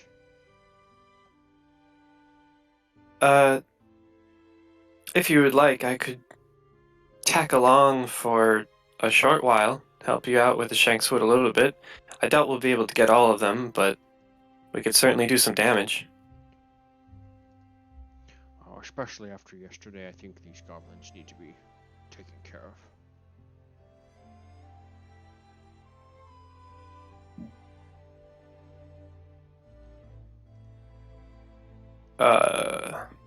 So, do you accept Shalelu's help? Yes, unless anyone else objects, but Oscar If does. we're going Sure. out there, I think we need someone who is actually at home with the woods. We must appreciate your help. Right. Please don't get too crazy. I can't save all of you. If you go wild on them.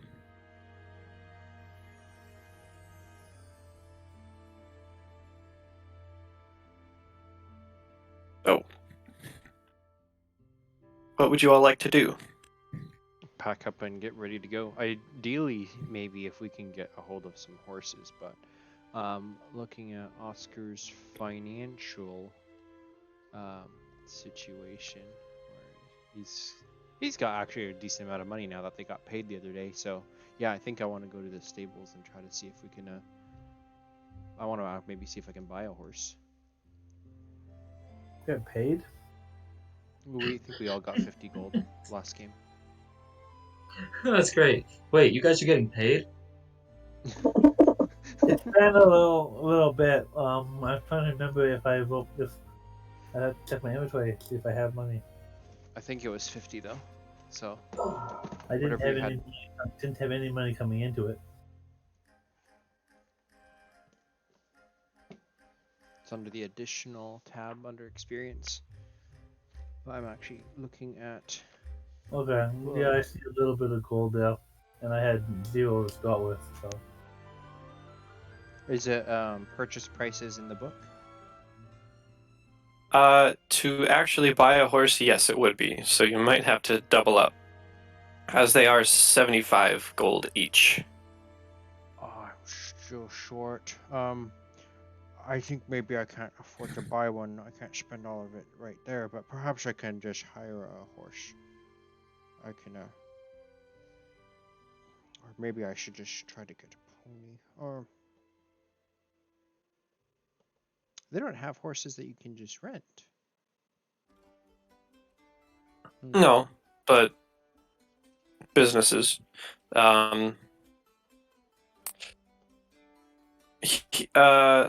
Husk does have ponies as well as horses, and I would say the rental price would be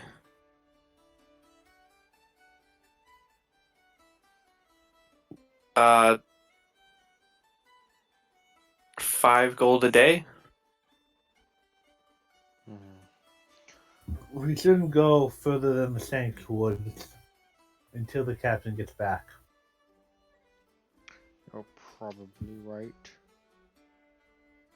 If we wish to go on a goblin hunt and start this And retaliation for this, what they had done, we either need to stick with the Sankwood or the Devil's Plateau. Platter. Well, yeah. Well, I don't think I can afford a horse. That's so sad. They're so pretty. Maybe we can just hire a wagon to take us up the road.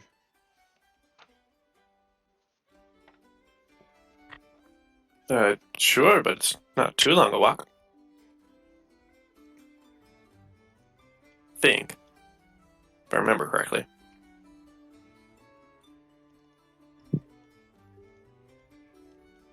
We got there back in the day before. Yeah, Oh, you did. This is in miles. Okay. That is not the right measuring tool. Yeah, so that's actually only like what? And where was 2.5 where was the miles. captain going again? Was he going down to he was heading south. He's Magnamar. going down, yeah, down to Magnamar. Which is down the Lost Coast Road? Yes. Is that beyond this map, or is that like... It is beyond this map. If you take a look up here, that's Sandpoint and that's Magnamar, and I think this map covers like to here.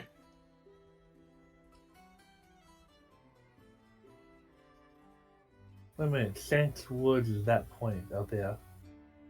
And Tix Wood, what the... This is... Well, that's a bit off. Yeah. Well, yeah, I didn't realize the scale was only 2 miles per inch or whatever it is. So, yeah, I will just, we can just walk. It almost seems like Magnamar would be right here, at the mouth of the river. There's nothing on the map there. Or is the Magnamar down here at the mouth of that river? I think it's beyond. It's this it's is a neither. zone. It's further off. On the other map, this is 120 miles. So from Magnamar to Sandpoint, that's probably like 50 miles. You're getting about this with the Sandpoint hinterlands, basically.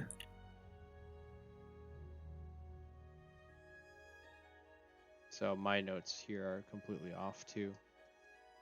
A little bit. Anyway, are you all off to the Shanks Wood? I think so. I want to go there. Okay. I don't like any of the options presented with us. It is basically has basically become a war. But the goblins did attack us. Did attack the city. And retaliation or in a war we must fight back. But I do not wish the gods would present another path.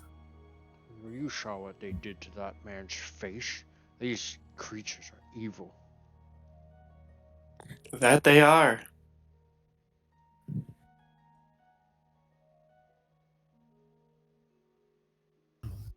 Yes.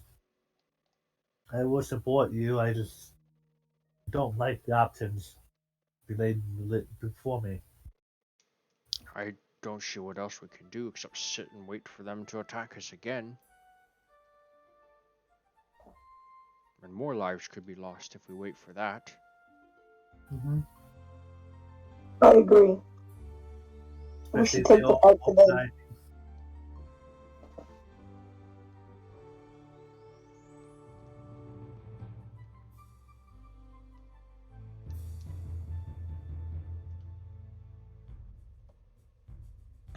So yeah, it would take about a little over a half hour to get to the Shanks Wood. I think I said that last time. Yeah, that's 4 miles an hour is a pretty brisk walk, unless we're being leisurely. Well, yeah, that's fair. Might take a bit more than a half hour, unless you're really going for it. Oscar is going for it. But yes, I will probably want to start trying to like keep eyes out for movement and other stuff like that. Mm-hmm. Let me do this.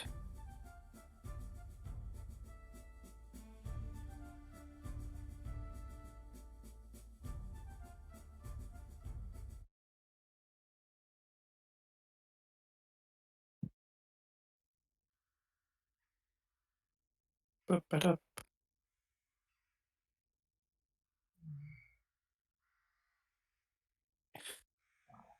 Yeah, for anyone keeping an eye out while you guys are heading out there, give me a perception check. You got it.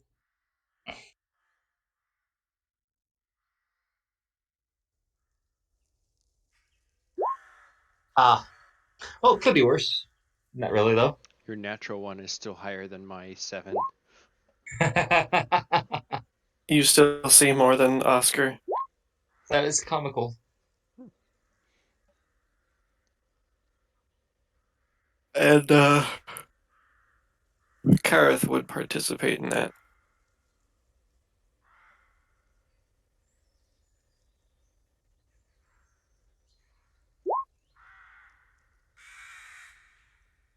Okay.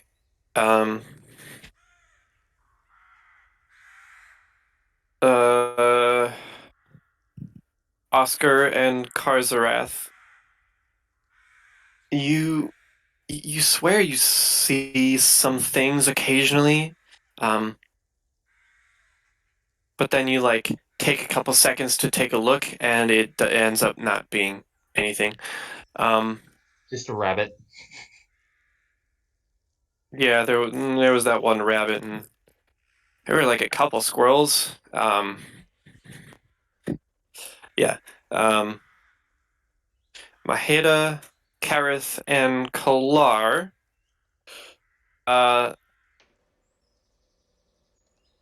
It's reasonably clear on your way to the Shankswood.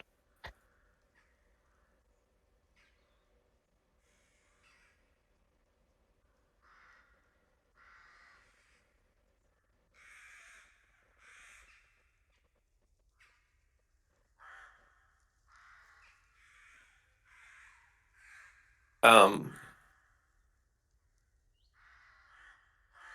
so, you do make it to the border of the Shankswood, and Shalelu Andosana looks at all of you and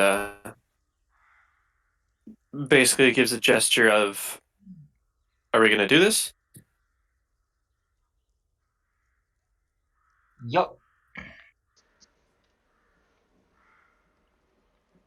And then heads into the forest, uh, seemingly knowing exactly where she's going. Um,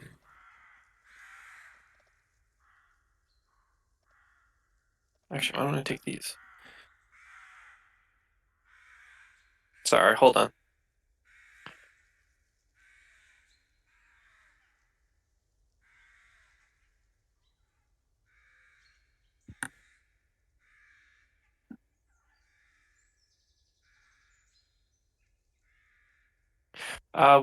What would be your general marching order? Like who's near the front, near the back, off to the side, so on and so forth. Karsrath will be kind of a little bit off to the side with the bow out at the ready. Maheda would like to be in the back, keeping an eye out. Okay. Probably not a second to the back. As the healer, not being the very back to be, but not being front minded. The Mhm. crossbow in his hand, on his side, but not like up and aimed. Okay. Kareth and Andosana, or Shalelu, I suppose, would be closer to the front.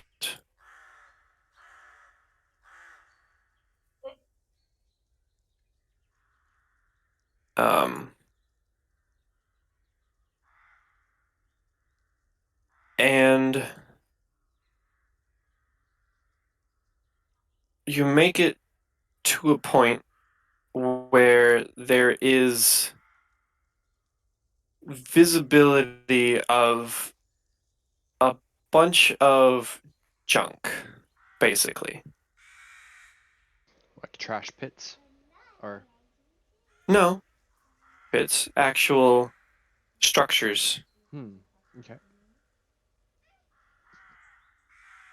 I suppose I should have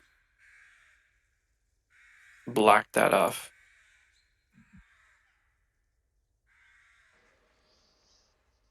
Karzith will just fly up into the tree. Sure. Whatever, it's fine that you see that. Okay. Uh,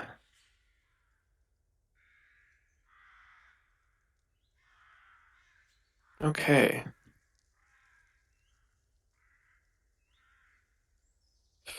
Let us find the thing.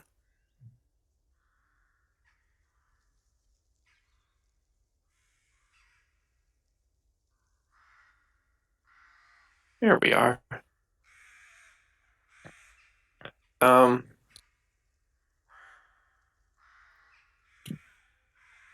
so,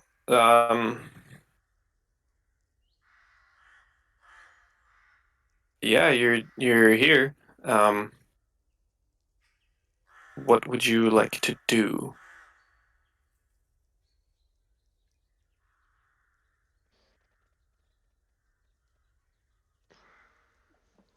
What is this place? Is a goblin village? This is. I'll be right back. Do you see any goblins around? I don't see any. They're probably all in there.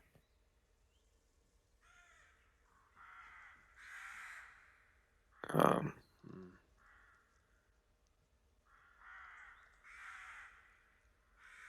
so if I do this for Shalelu, you can now see a bar. And just a bar? Yes. Cool. Oscar is going to kind of kneel down by the tree and pulling out his pack. I have some torches, which I will start getting out.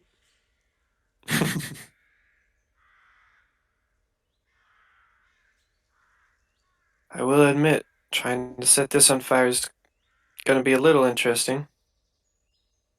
Or do you have a better idea? I think this is a decent plan. S- Sending them a bit of a message.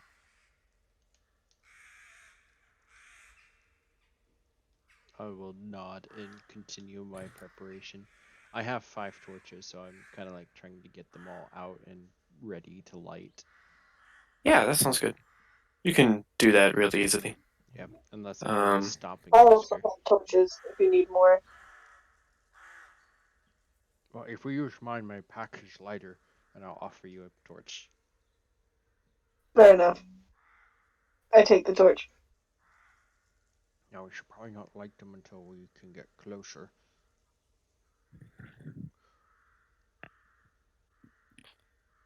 I wonder... Karsharath might just be the best weapon we have for this. I wonder if there's any guards. give me a nah. This is something that's easily seen. There are a couple. There are a couple of towers sitting above, um, Are above those in these? certain locations. Yeah, it's those things. Gotcha. Also, if I could have everyone make a stealth check.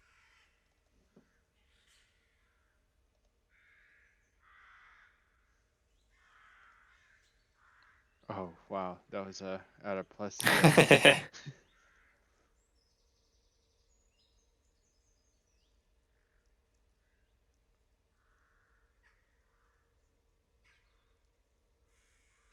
Okay, so that's 1, 2, 3, 4, and then Karzarath isn't here at the moment.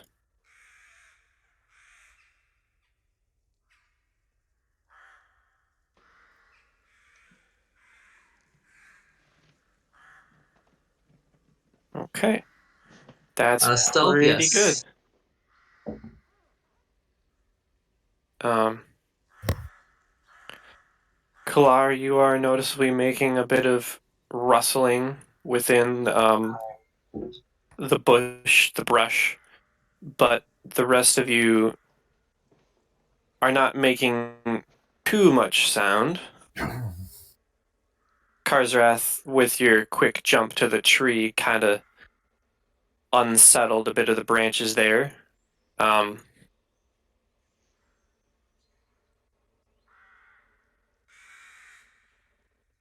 but the rest of you remain decently what you believe to be hidden.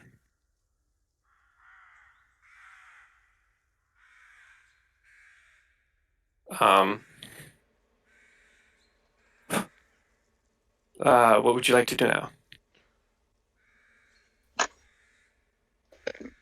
So what is your plan of attack? Well, if we can just get all the torches in place, we can set fire to this whole southwestern wall. This one tower there might be trouble, but if I remember correctly, you've got a crossbow, and Karzarath, he can maybe get in close with his wings. And I'm looking over at what's her name? I put my notebook over here. Shalelu? Delu. Does she have a bow? I presume. She does. She primarily hunts with a bow, actually. So she would have had it out this whole time. Yeah. So, I'm trying to remember. Ray of Frost is only 25 feet. Oh, it's plus 5 for 2 levels, and I'm level 1. So yeah, I'd have to get pretty close to be able to cast any spells on them. I think you with the bows and Karzarath from the air, maybe if you can just take out that guard in that tower, well, maybe Maheda and I and Karth can just go in and we can place the torches.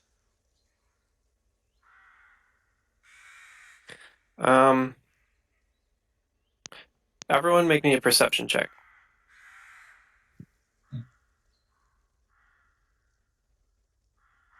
Ba, ba, ba, ba, boop. Click. Yes.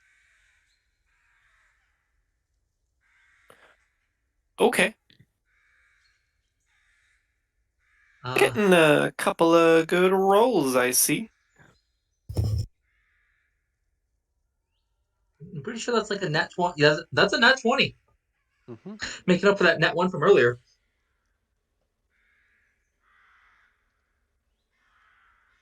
Okay. All right, I gotta do this man right here. It's 1, 2, 3, 4, 5. That's pretty good.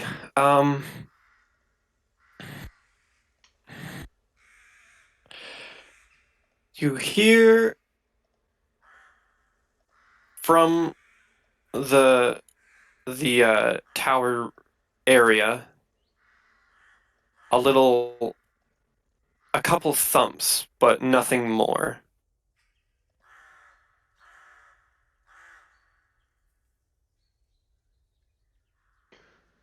My plan is to put 3 torches there If we each have 2 torches, then those can be our kind of target points, and then the archers can just focus on keeping that tower under cover, making sure nobody sees us, and then we can run the walls and try to put in a second torch, and then we can just run away. I think the flames burning the village should be enough to scare them away and make them retreat.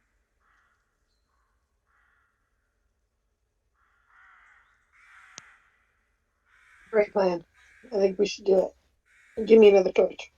Yeah, I'll take 2. You take 2, and then Karth can take 2, and then Kalar and Shalelu. Before you go, everyone gather around. He would Yeah, hold up his holy symbol, assuming we're about to head out. And he would say, Aroni, bless these warriors on their task. Bring them to help them to be their best selves, and to fit and be to be fit, strong, and fast in their task. And who cast bless. Wonderful. Which, how many can you target? Can that target?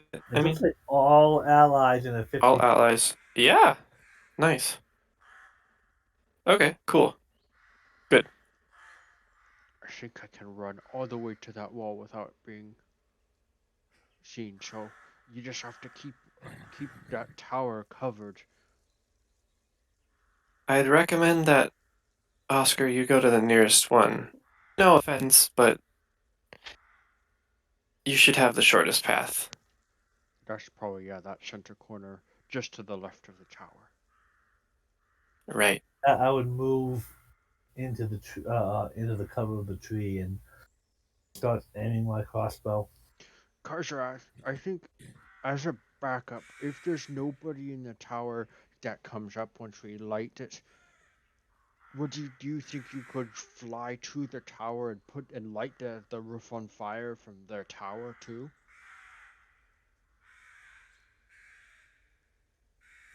Or do you think it'll just burn on its own?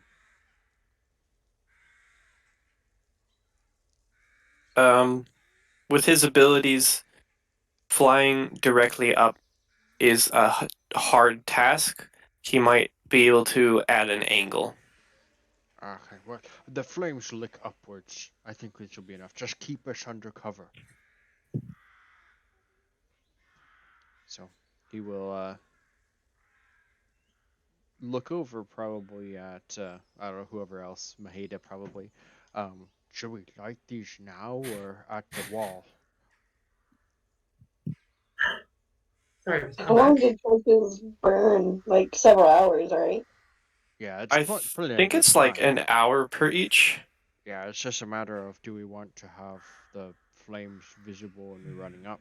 I guess if we can light them now just for expediency, since we have the archers covering the tower. I guess if we were Yeah, I still think that's a good idea. men, I'll I light would have one. waited on the blessing, but I thought we were about ready to head out. He would have waited until we were just about ready to head out. Yeah, Yeah, that's fine. Yeah, we're about to. I think we'd light them here first and then move. I Okay. agree. Yeah, torch burns for 1 hour. Okay. So torch in each hand. I will deduct my 5 torches unless Maheda wants to use some of hers too. It doesn't matter to me, I guess. You guys I can can maybe some later. figure out the split. Yeah. Just half, 3 each. That Sure. works. Okay, so I'll mark down to 2 left. And then I will, once we're all lit, I guess we'll send Karth down here because he's I don't know. Maheda, do you want to do which edge? Karth will do the other, and I'll do the middle.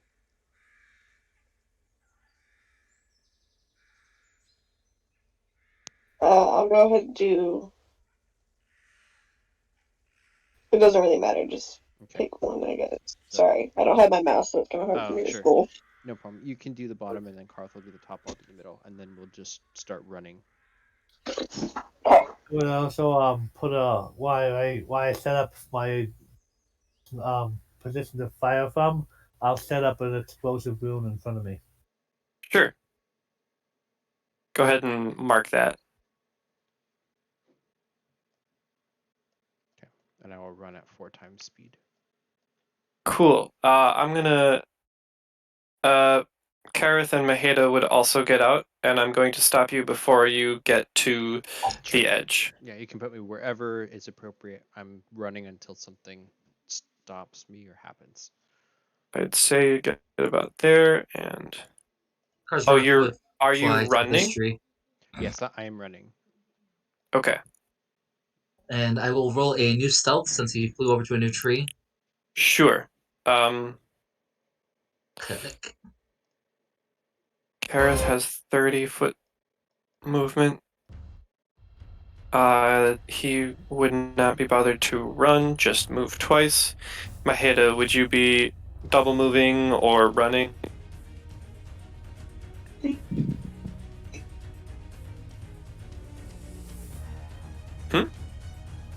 Oh, does that cut off? Oh, I would be Yeah, running. okay. So I believe that's a deficiency to your AC. Oh goodness, that's a very specific rule. I don't really remember. Hang on.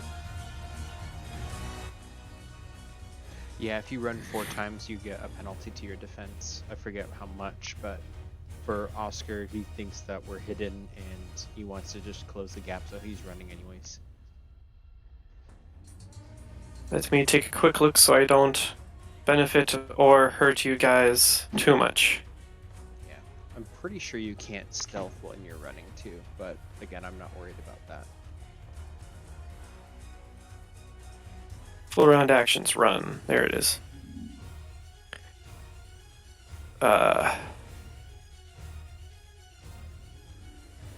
You lose any dexterity bonus to your AC unless you have the run feat.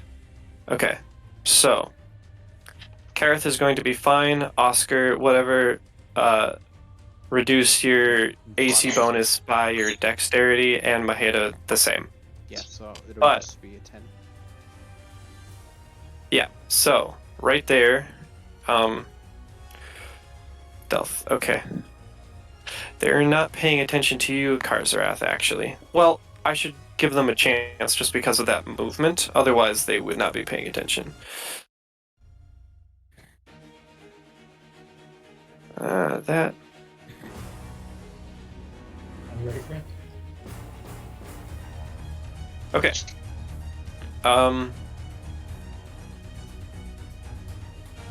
So. Gosh, so many pages. So many pages.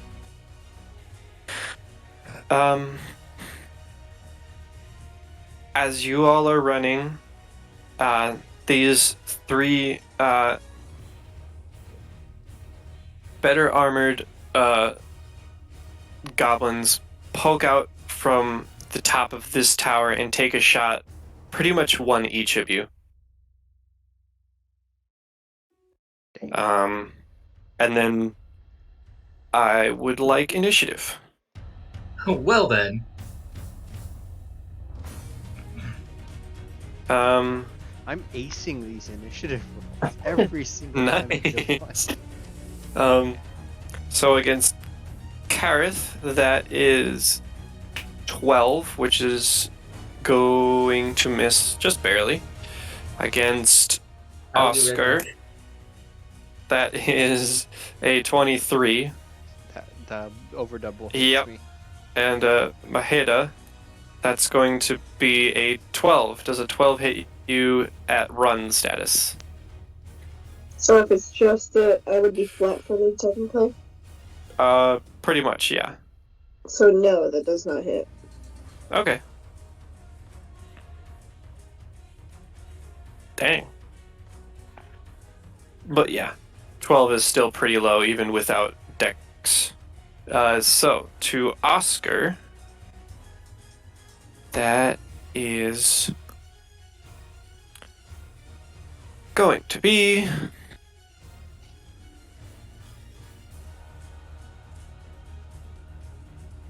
3 damage. Oh, thank God. Does Bless help me at all with being hit? I think that's only attacks and skills, right? Nope, just attacks and saves against fear. Oh, saves. Okay. All right. So Yeah, I let me take the roll arrow their and stagger, initiative. but I'm okay for this turn. That is.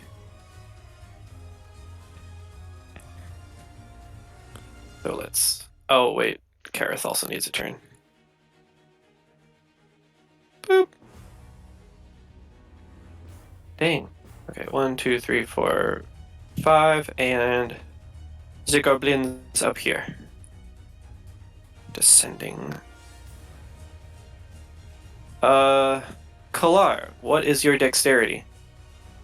So if I can me, well, my dexterity is 11. Okay.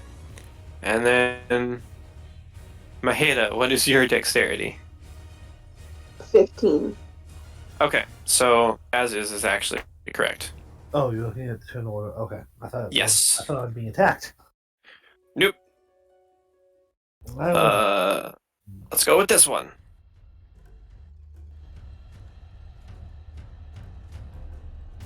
Okay, so Oscar, you just got hit. Okay.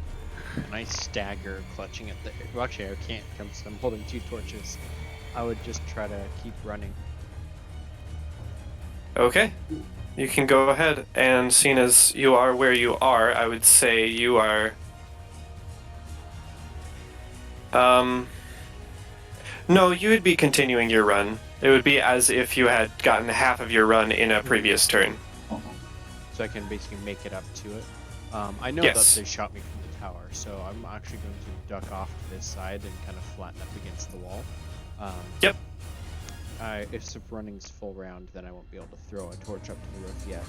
But I'd probably want to at least hold it up at the edge. Okay, And I've got 2 torches actually, so if we catch us double fast. cool. Kareth. Kareth is going to continue his double move and get up to here, doing pretty much the same, and expending basically the rest of his turn's action. Maheda, you would be able to make it to the X With a double move, or? with your run that you previously stated. Oh, okay, then yes, I will continue running. Okay. So I'll run all the way up to there, and I will. That's the end of my turn, because running is a full round action. Right. That brings it to the goblins here, and they will shout out. Maheda, you're the only one. Actually, let's check that. Okay, well, Maheda and Shalelu hear. There's Longshanks coming. Defend the town. It wouldn't be a town. Defend the settlement. I don't know. What would they call a place they live? Damn it. Yeah, Pile of village works. houses. Protect the village. Protect the trash. Kalar. Can I see the goblins up there?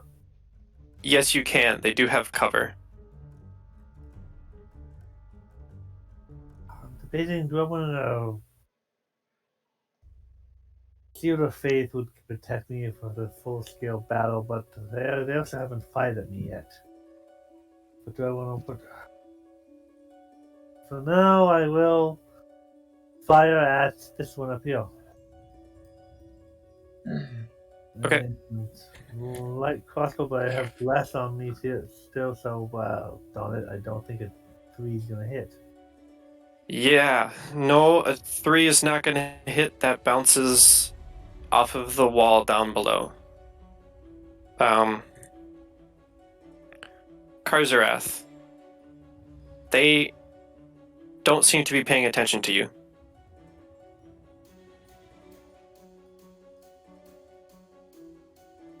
Alright, while stealthing, I will try to take a shot at them. Actually, before I do that, would it be considered a bonus action or an action to poison the arrows? Uh, I would say that's a move action. No bonus actions here. Okay, so I'd be fine using my move action to poison my arrows. Sure. Just short bow. Lick.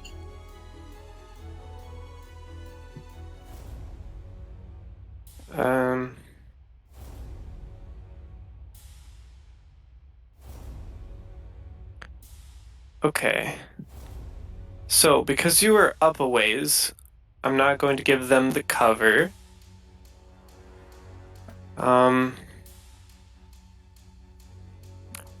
That will hit with the 17. Which one are you hitting? We'll hit this guy here if I can.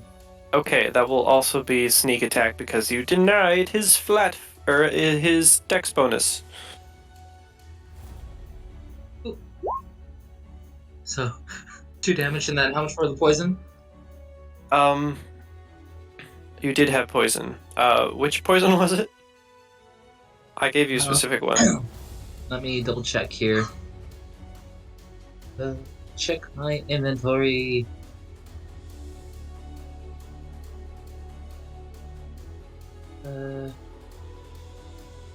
Torches. Wasn't it like arsenic? Arsenic, apparently. Yeah. Okay.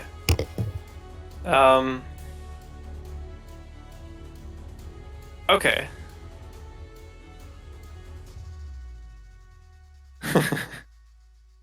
All right.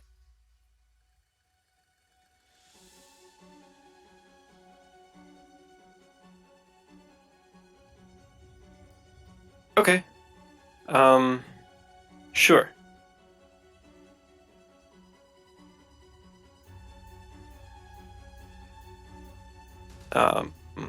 That happens.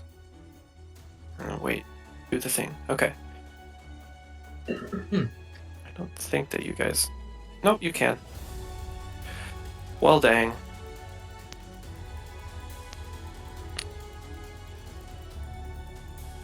Let me just quickly fix everything. But yeah, you get a surprise shot in, and now, actually, yeah, and now this guy is going to notice you because it would require another stealth right after an attack. The other two, maybe not so much, but...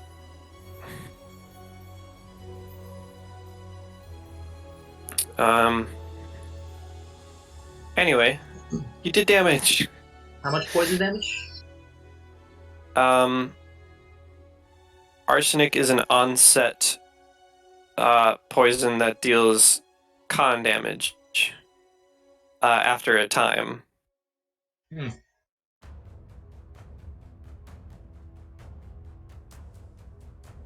Okay, so it's essentially just been injected with the arrow. Right? Or... Poison in Pathfinder doesn't...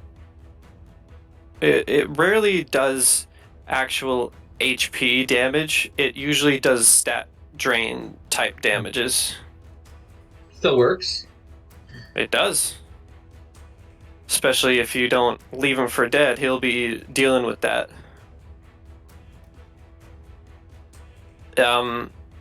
I guess that brings us to Oscar. Oscar is kind of back up against the wall, holding one torch up to the ceiling. He's going to try to just throw one of the torches up. I should probably ask, are these thatch roofs or what are... These aren't like mud brick, are they? No, they are nothing fancy. They might partly be thatch roof, but it's like Shalelu said, it is literally a bunch of composite trash. There is metals, and there is woods, and there is pelts, and all sorts of stuff. Okay. I would like to throw a torch up onto this roof, and then get out my extra torch and light it with my active torch if I can. Sure. Make a dexterity check for the throw. Okay. Plus community. Or no, that's Yeah, you it said would that. because that would by technically be an attack. So that would be something that I would give bless for. Okay. So a 10. You manage to throw it in a way that it teeters on the edge. Okay. I will sidestep both.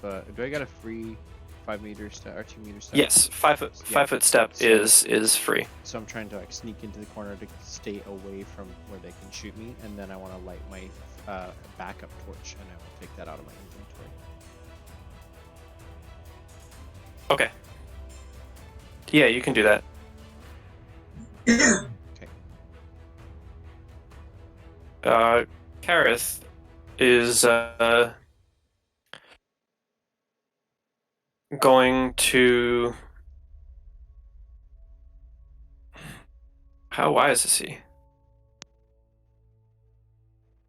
Oh, not very. Oh, not very.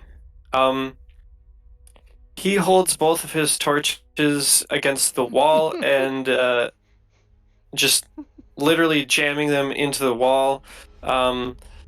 It's a dirty metal section. Poor Karth. I'm sorry, no. Maheda. Alright. So, I am also going to throw one of my torches up on the roof. Okay. See if I can get it all the way up there. Dexterity, unless you have like proficiency in improvised objects, then you could get the ranged. I do. Okay. Well, Nice. without much effort, it gets tossed a fair distance, probably to the middle of the roof, where there happens to be a lot of very dry woods, and it almost immediately catches on fire. Yes, nailed it. Poor Kareth. I'm sorry. I don't mean to laugh. That's terrible. We'll have to tell him when he gets back. And then, I'm just, since that's my standard, I'm just going to take a 5-foot step and be kind of out of the way from the archers. Ish. Okay. Some of the archers. Yeah. That's my thing. Okay. So that is these guys' turn. I did not put Shalelu in there. Jesus, I thought I did. Well,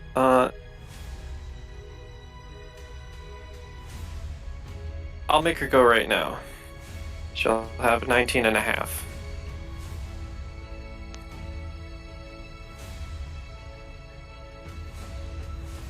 So, Shalelu's turn. Because, yeah. That puts her...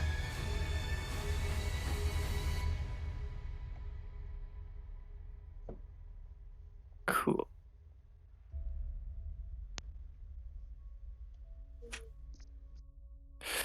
Okay, so she takes a shot at the goblin furthest to the northwest. 2, actually. She takes 2 shots.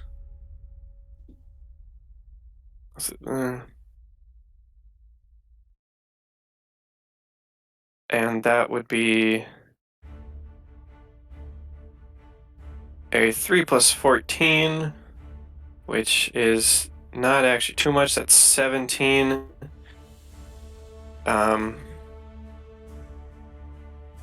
That actually will not hit. So her first arrow fires off and flies through the air, and what would be a goblin chest hits right on and sticks into the wall in front of it. And then she goes for another shot.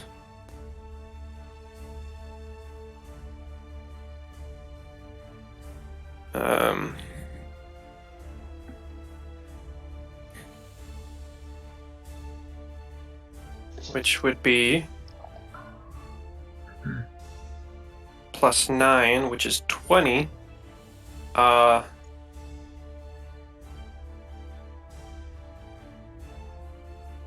Which calculations, which again is just barely not enough. So this one whizzes right past that goblin's head.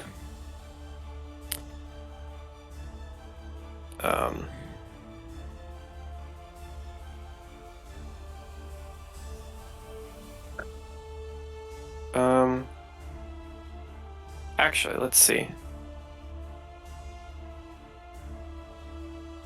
Okay, yeah. So that puts it as the goblin's turn.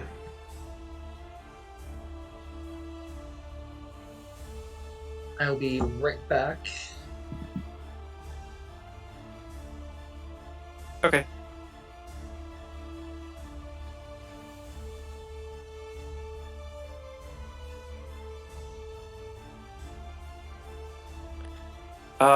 The goblins.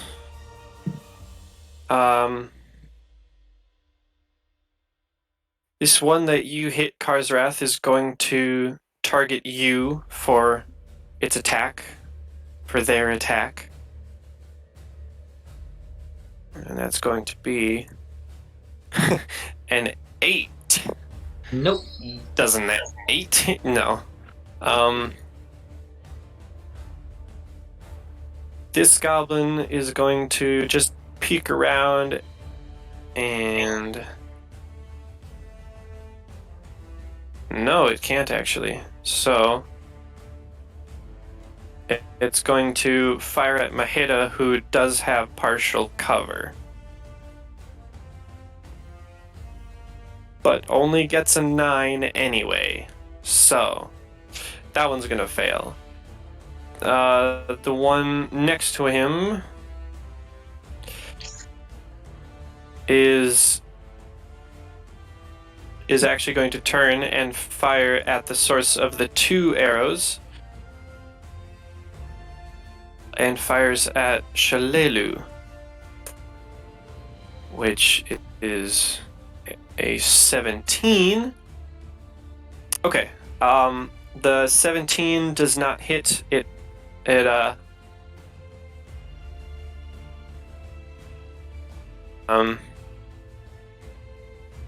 give me a second to organize things.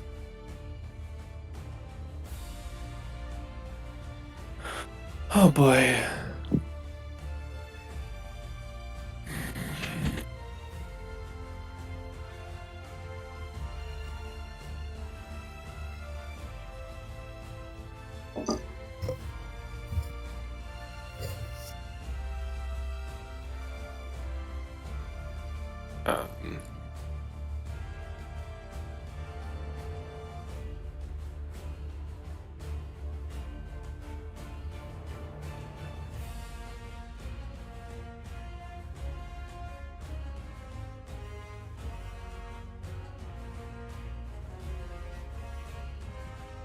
So, Karith, Kalar, and Shalelu see coming out from this end of the encampment a goblin commando riding a goblin dog, who then comes up here and takes a chop at Karith. Gesundheit. Bless you. Thank you. Which a 14 Karith will hit Karith. A 14 will hit Kareth for... Okay. 3 damage. Swings his horse chopper at him. Takes a cut out of him. Actually, no. I think Kareth would use... How many panache does he get?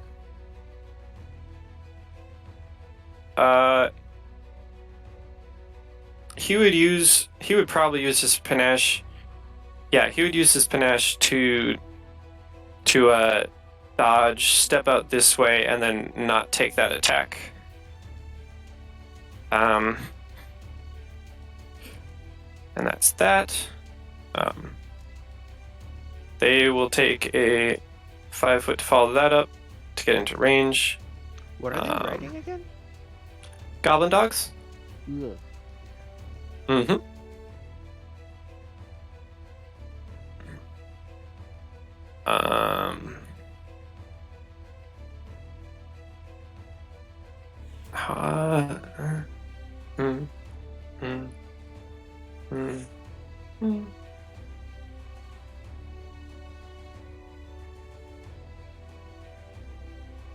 Okay. So, another goblin pops out from around the corner, but seems to have finished running.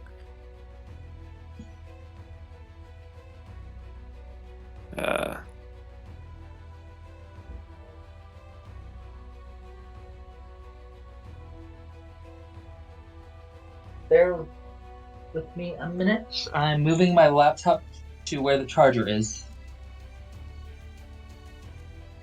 5, 10, 15, 20, 25, 30. Actually, probably about there. Maheda, you see this goblin charging up this way, stops there. I really hope at least some of these don't have their health showing. I think I'm good there. I don't see any health except on all characters. Cool.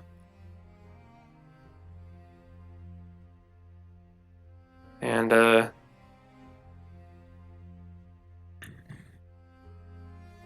another goblin following suit, whatever, ends up right there.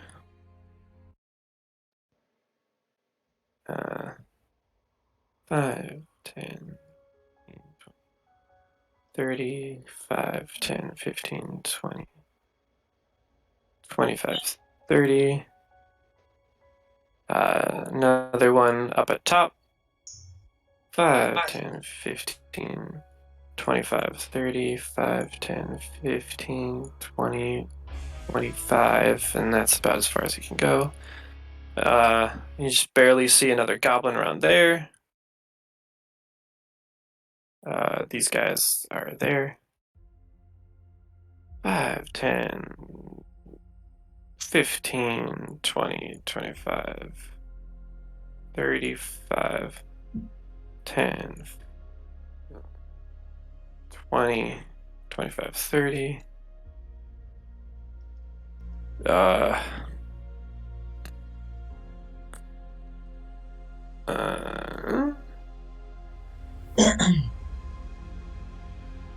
Oh, that doesn't tell me the whole thing, doesn't it?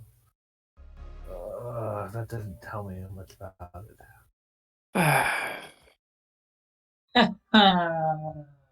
Actually, I should make a roll for these guys. I guess I can pull out my Pathfinder book and get the range on that. Okay. Since we've had a battle.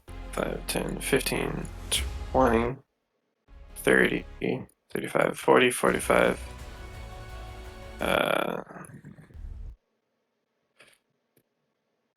50. Then 5, 10, 20, 25, 30. 35 gets up to Maheda, can't do too much.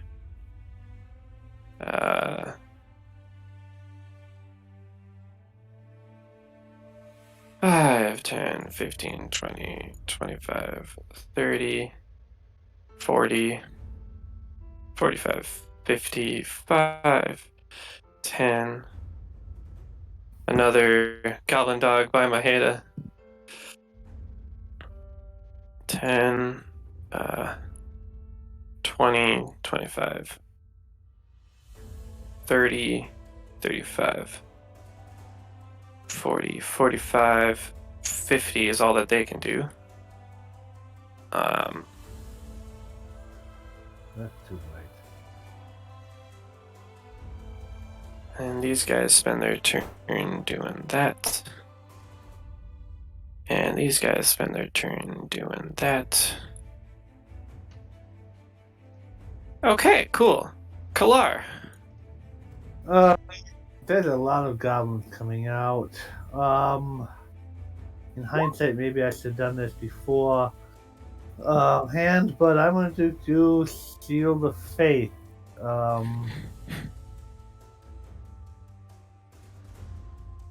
Shield of Faith. Okay, so that's plus 2 to AC. Yeah, plus 2 to my AC. Sure. In hindsight, I should have done that beforehand since I can do it for plus that's 3 minutes. Yeah, but okay. And then I'm not. Have the goblins even noticed me yet?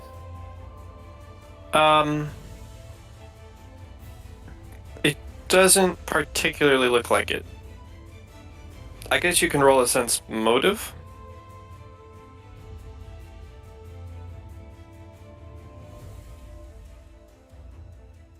And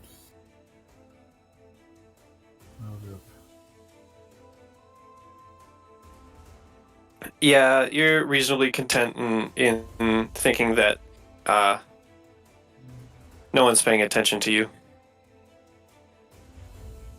I'm considering moving up heal, but to get in range where I could heal. But then I'm sure they're gonna notice me. And can I have more than one rune down at a time? I don't. I'm not sure about that. I'm not sure. I did take a look at your ability. I don't perfectly remember. Okay, I can look it up in the book here in a second. But if I move up that tree, they're definitely gonna notice me. Probably.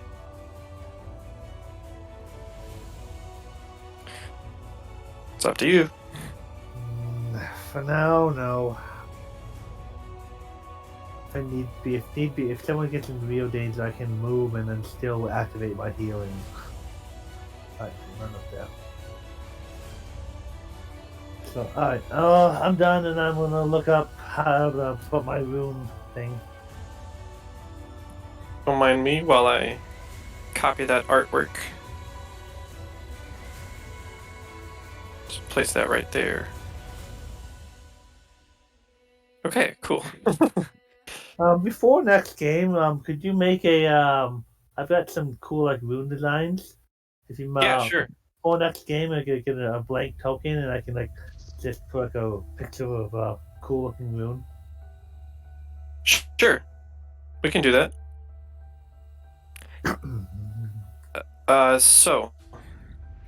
How did you want to handle your turn? You cast the Shield of Faith. Shield of Faith, and then I don't want to move up where I'm visible yet. So no Okay. So I'm done. Karzarath, despite having given away your position, it looks like only one of them really cares. Or at least is paying attention. Just the one paying attention, we'll shoot him. Okay. This guy. Go ahead with the +1. Okay, so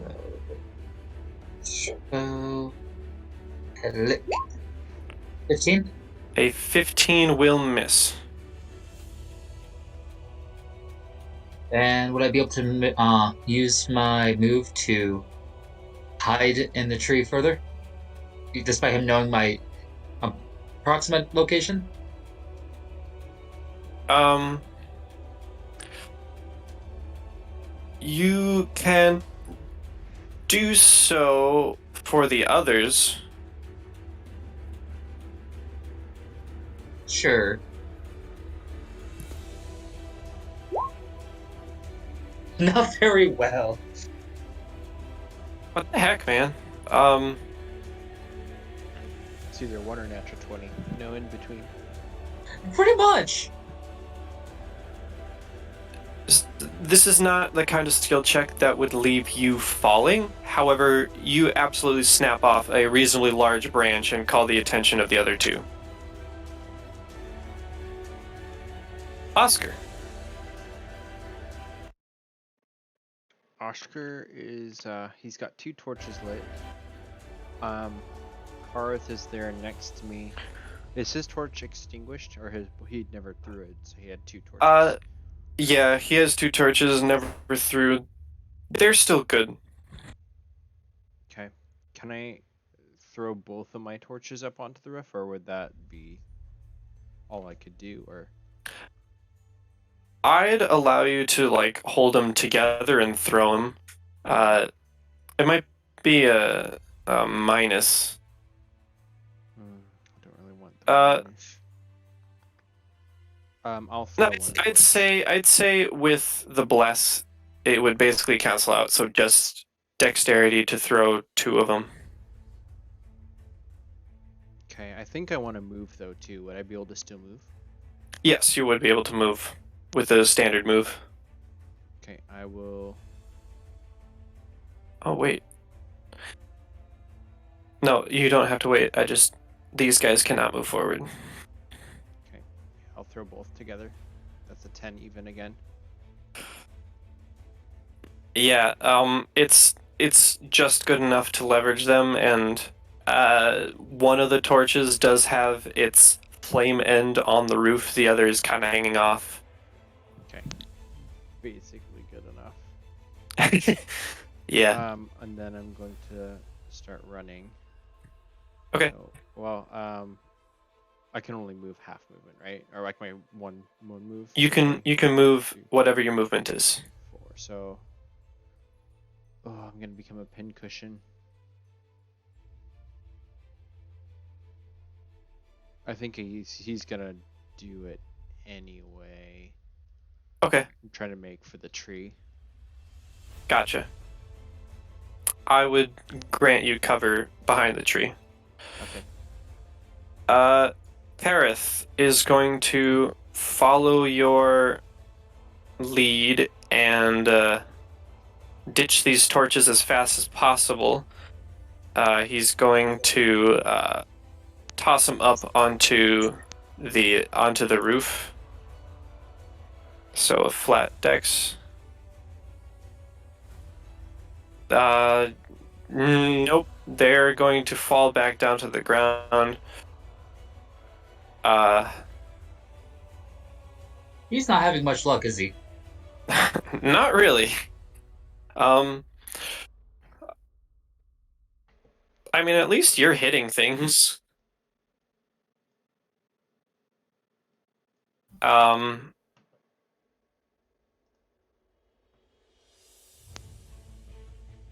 Despite how I think Kareth might act, I'm going to do the safest thing I can, because killing a player that isn't here is sucky. So he's just going to say, whatever, and is going to take his movement as well. 5, 15. He would, however, see Oscar, so he would, 20...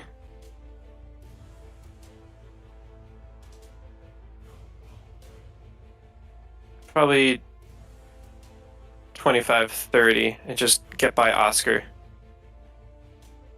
Ready to move with him.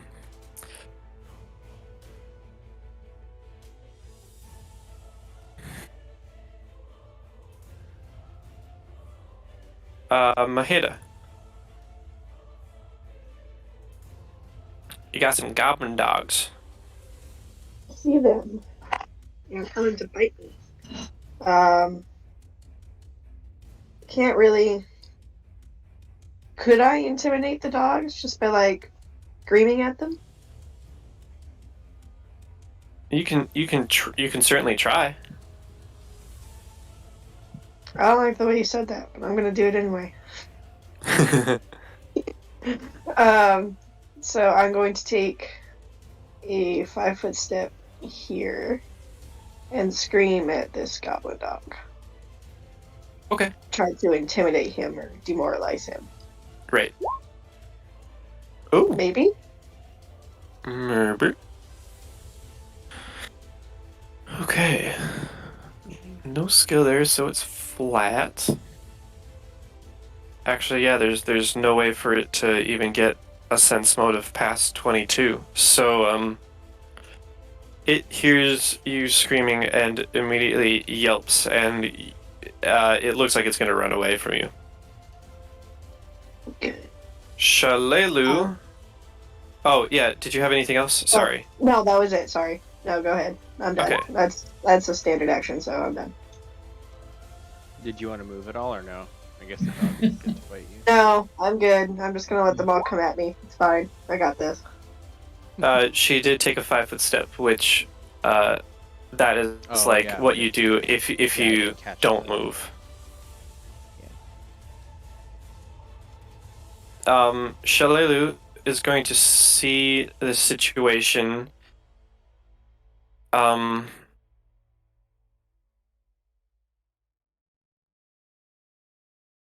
And is not sure whether to target the archers or the goblins coming after Maheda.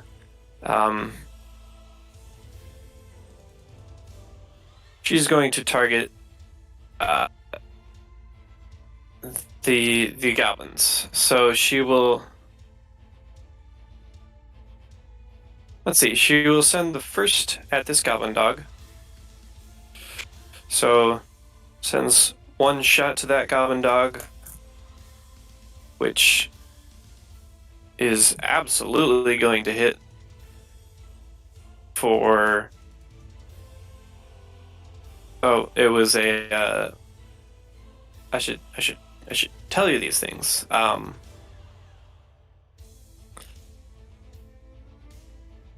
23. It was a 23, and so that will dish out 2 whole damage. Minimum roll. Ouch. So she will once again use her second arrow against the same dog because she can see that this other dog is going to run away. So that is a 4 plus 9, 13. Does hit a goblin dog. And that is a 8 damage. Actually, it would be 14 before, but 8 damage. Which is enough to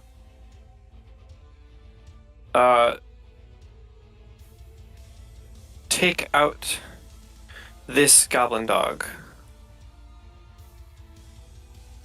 It collapses to the ground as it takes an arrow through the throat.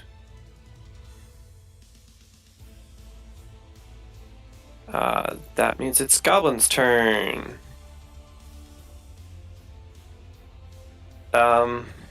First, these 3. This one is still hooked on you, Karzarath, and so... Let's see. He's going to fire his short bow at you and also call out to his comrades to shoot at you too. That will be a 16 to hit. That will match. Match. Okay, so that is 2 whole damage from his little short bow. One of them will oblige and turn towards you. for a 12, which does not hit. However, the last one is still focused on the people running up with, or at least that were running up with flames, and tries to fire at Oscar. Okay, I do have my active defense at least. Plus cover? I'm sorry, active defense? Like, I'm not flat-footed because I'm not running. Oh, yeah. No, they're kind of shooting directly down at you. Okay. They're up here. Okay, I thought Also, you- Karsrath, did you note that 2 damage? Yes, let me adjust it on this here. Sorry, just making sure. So one of them would aim down and fire at you for a 6. Hit Oscar. And 1 damage. I am alive. You are cannot alive. believe it. Oh my god. That bedroll that I bought just soaked most of the damage. Okay. Boy, oh boy. This guy is gonna move up. 5, 10, 15, 20, and is going to take a swipe at Kareth.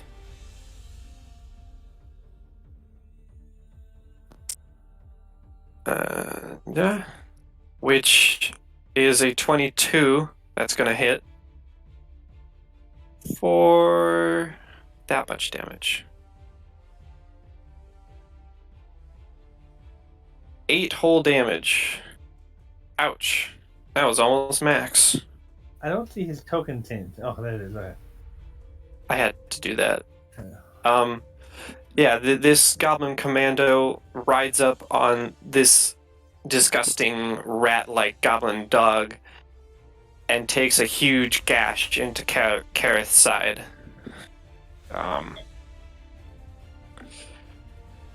5, 10, 15, 20, 25, 30, 5, 10, 15, 5, 10, 15, 20, 25, 30, 5, 10, 15, 5, 10, 15, 20, 25, 30, 5, 10, and then 5, 10, 15, 5, 10, 15, 5, 10, 15. Might as well reveal them at the same time. 20, 20, 25, 30, 5, 10, 15, 20, 30, I believe. 5, 10, 15, 20, 25, 30. Oh, that was 15, whatever. 25, 30, 5, 10, 15, 25, 30. That's that. This goblin dog is going to run away from you, Maheda, and not try to fight it. So if you're going to get an attack of opportunity, you can take it. With your +1. Who, me? Maheda. Oh, okay. That's what I If thought. I didn't she would like to.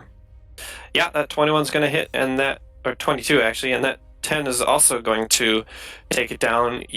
You just, like, as it turns to leave, you smash it on the head and can feel bones collapsing underneath.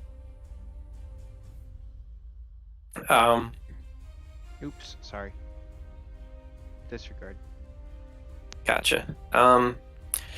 These two will come up to you and try to take an attack. They have that stuff.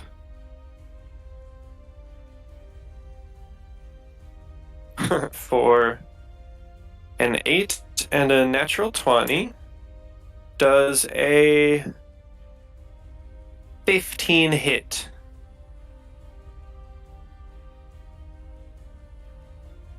On who? Maheda. My bad. Yes, that hits. That matches. Okay, so that will just be double damage. The first one swipes at you and completely misses. The second one jabs straight into your probably straight into your gut there. That's 8 damage. That's max. Oh,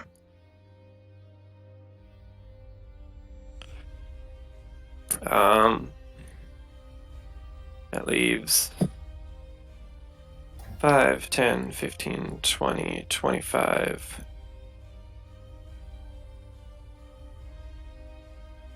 30. 10, 15, 20, 25. Can't do anything about it. 5, 10, 15, 20, 25, 30.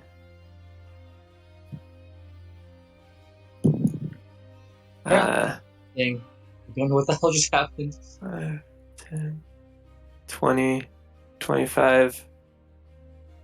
No, he would just kind of pile up back here. And 5, 10, 15, 20, 25, 30. 5, 10, 20, 25, 30. 5, 10, 15, 20, 30. 5, 10, 15, 20, 25, 30. That's that. And everyone has moved. So, Kalar. 10 of positive energy, and I don't think this guy's hurt, but I will ignore him in the positive energy. Cool. So, Oscar, Kareth, and Karzarath all get to roll a d6. Oh, thank you so very much. I am back to full thanks to you. What the cleric is here for. Seeing that many things coming, it might be time to retreat. You will note that, especially up here, some of the flames have spread, and the efforts were not in vain. Up here, as flames are starting to catch as well. So, Kalar, you have done your channel positive energy. I want to stay in range of my allies. I don't know if they're fleeing yet or if what they're gonna try to do. And they're not enemies, not on top of me. So no, he just cast his healing rune and he's gonna stay there, trying to hopefully remain unnoticed and keep his allies healed till they flee. Understood. Karzarath. Noticing the bunch coming from there, he's going to fly over to this tree. Okay, that's easy enough. And I don't know if... Oh, I think I'm going to shoot this guy here with my bow. Okay. Is there a penalty for shooting into melee or no? Not from that angle, no. Okay. If you were to go after this one, it would be. He's still blessed. That's too, gonna... right? Yeah, that's gonna hit... What the hell is with your short bow? What? You know, I have no at idea. least you get hits, but like... I'm just gonna straight up hand roll them, but I'll use this for hitting. Sure, that's fine. Because the short bow only seems to roll once. Clearly. It might be. I mean, looking at the like layout, it says 1d6, but yeah, it's only rolled one in all this time. So from this I point mean, on, I'm just going to, if I remember, to just physical roll like this. you should be able to, like, just get the attack mod. Well, okay, come on now.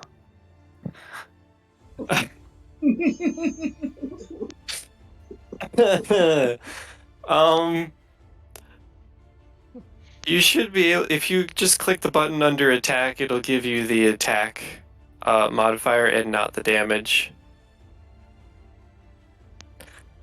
God damn it.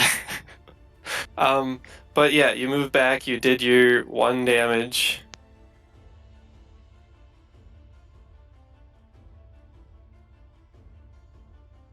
And that would be your turn. Oscar, there's now a little goblin buddy next to you.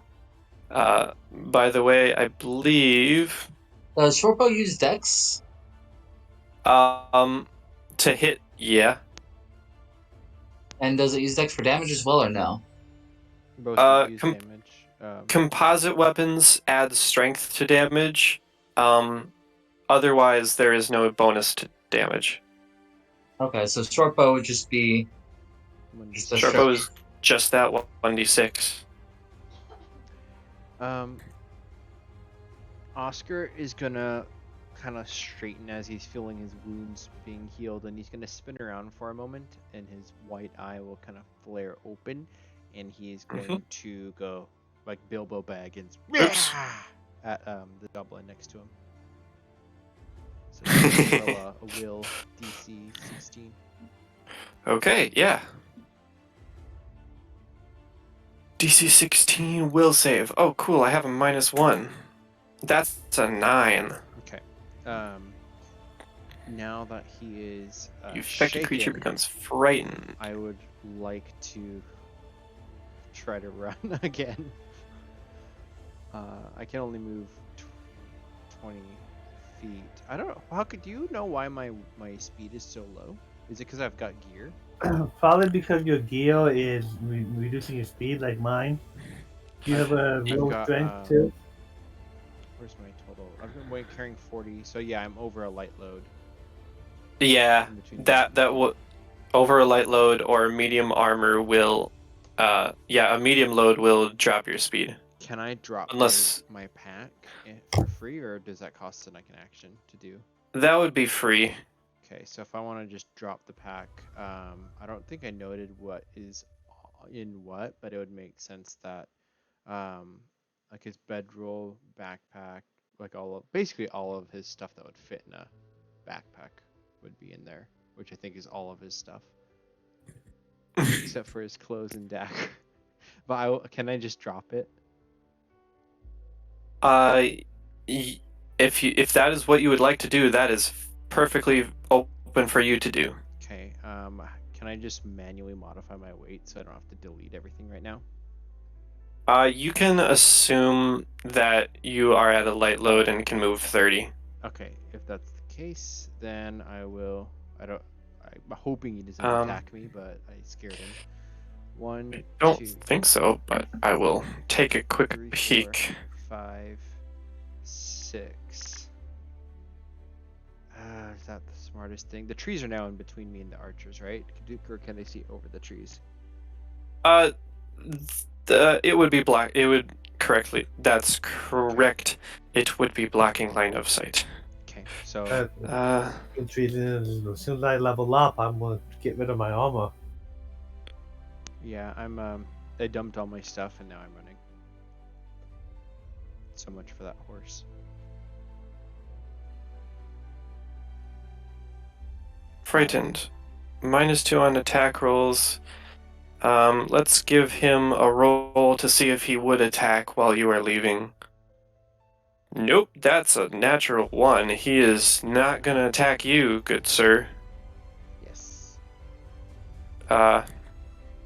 That puts us back at Kareth, who is going to withdraw. So if I remember correctly, withdraw is effectively a double move. Yes, it is. Okay.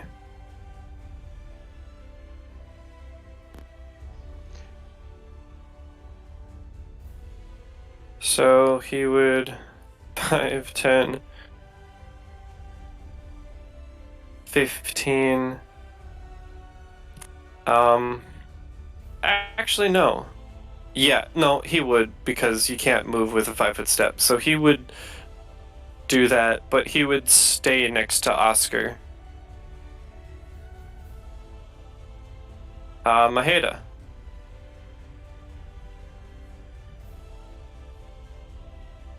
Well, I don't think I can take on 4 goblins all by myself. So I will also withdraw. Okay. 10, 15, Get inside that 20, circle. 30, 30, 40. This is about as far as I can go. Okay. That's my circle, though. So that's good. Shalelu is going to notice what is probably most important, and is going to take down the commando over there on the goblin dog. At least attempt to. So that's plus 14 with bless. 19 is gonna hit for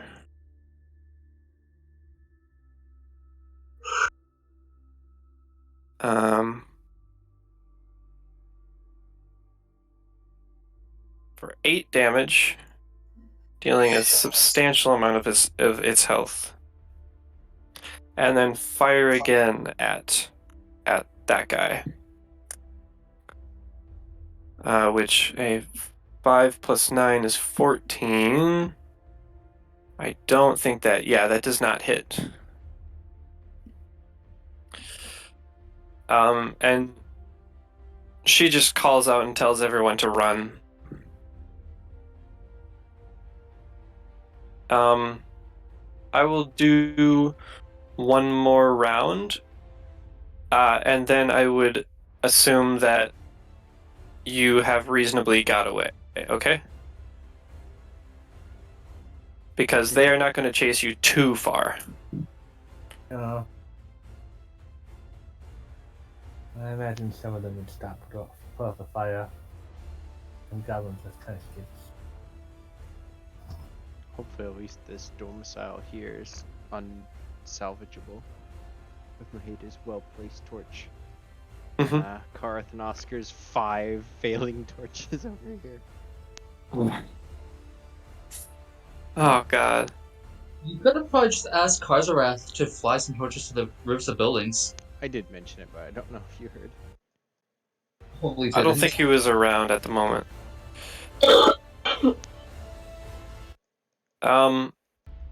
Why don't I give them perception checks? I'll give them a couple, just to see if they notice the fires.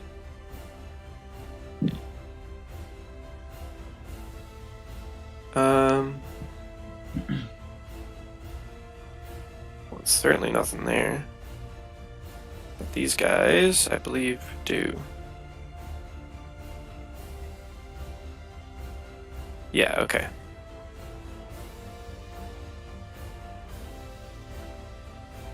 So... Oop. Okay.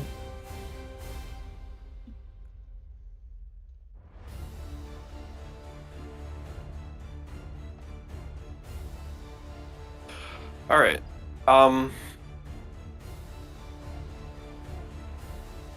This guy does not charge forward, and he calls out in Maheda, you hear this? Just kind of calls out, "Stop! Stop! Get the fire!" So he and his goblin dog will back up a bit.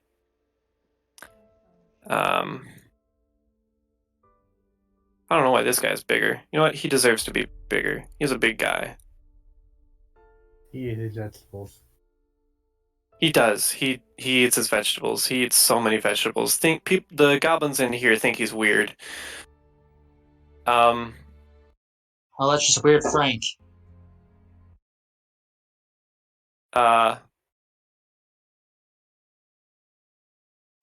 Basically all of the goblins notice the fires, so it's basically whether they want to charge after you or not. I think these two are going to be brazen enough to do so. So 5, 10, 15, 5, 15, 20. The rest of them are going to, like, basically dogpile. They're going to dogpile on Big Larry so they can get up and start messing with the fires. And these guys are too far away, so they might also get the fires. This guy is going to take a shot at Maheda, though. Bring it I on. think, yeah, he pulls out his short bow and takes one attack for a 20 to hit. Yes. 2 damage. Woo, thank you. Still alive. And then we had the 2 goblins, one go after Kareth and one after Oscar. The one after Kareth rolls a 3 to attack. That's not going to hit.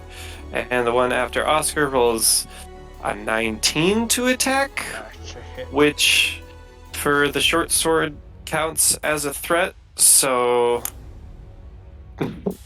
does a 16 hit you? It does. That's gonna be double damage. One. A 2 plus 2, 4. It does 4 damage. I like hop on one leg to barely maintain balance. So So this goblin swipes at Kareth, who pulls his midriff out of the way, and this goblin catches you off guard while after you get healed, you reinvigorated, and he just jams it right into your back. These 3 goblins up on the tower really have nothing else going for them except firing.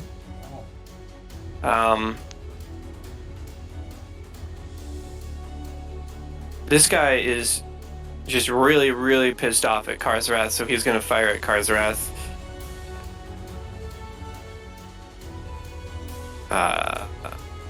Which is a natural 20. No, I don't think a 14 confirms. 14 will not hit, no. Cool. So just a regular hit. Which is that one. Oops. For 1 damage. Oh. That one will let's see, which one will he go for? Kareth. This one is going for Kareth. And this one is going to shoot Maheda because Maheda is the furthest out. So 1 on Kareth is going to be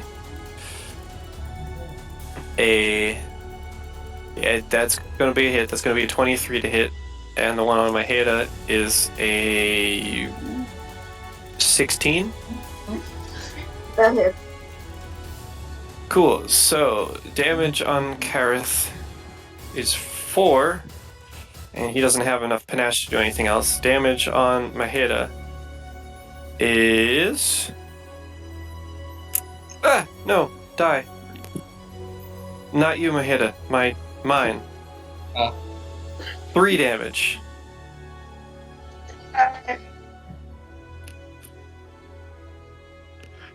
Pilar. Like the picture shows, his eyes will light up again. It may be a different rune symbol than what's on the picture, but his eyes will light up and a rune will appear on his hand and channel positive energy. Everyone heals Except for the two goblins in the aura, they are. Gotcha. Everyone here's a D6. And I'm gonna take my 20 movement and make like a tree.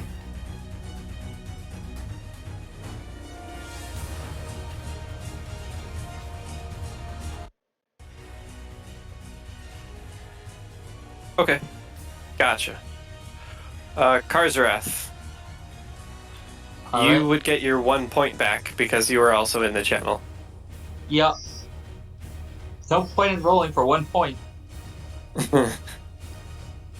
Karzrath will fly and land behind this guy here. Sure. That would give you the +2. Yes. Plus the extra +1 for bless. Gives the middle finger to the goblins in the tower and shanks this guy in the back. 10, 11, 12. Do I go for a bless thing or? No, that just gets added. That's a flat bonus. But that is a 12, which does not hit. Unfortunately. Well, I tried. Oscar. Oscar is kind of reeling, is going to reach out, and I'm going to try to touch him.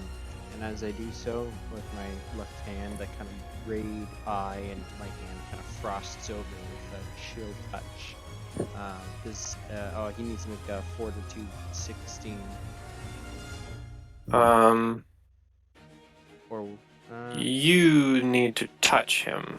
So it's a touch attack, How come it's which still would be Fortitude? melee.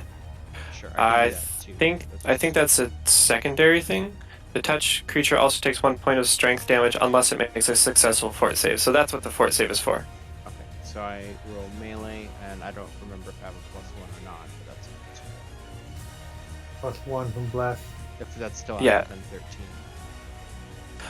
A touch attack does hit a 13 on a goblin because touch AC is lower than regular AC. So I don't know if it rolled damage in there, but it's supposed to take a d6 of damage.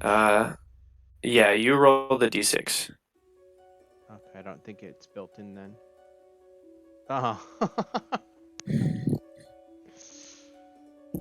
Dang, someday the dice are gonna like you. You're gonna get like sweep through some dungeon somewhere. Okay. And then Should have gone with Plan A, but oh well. I will. and then this goblin has to make a fort save or lose strength. Yes. What is your fortitude? Okay. It will just barely make it. Okay.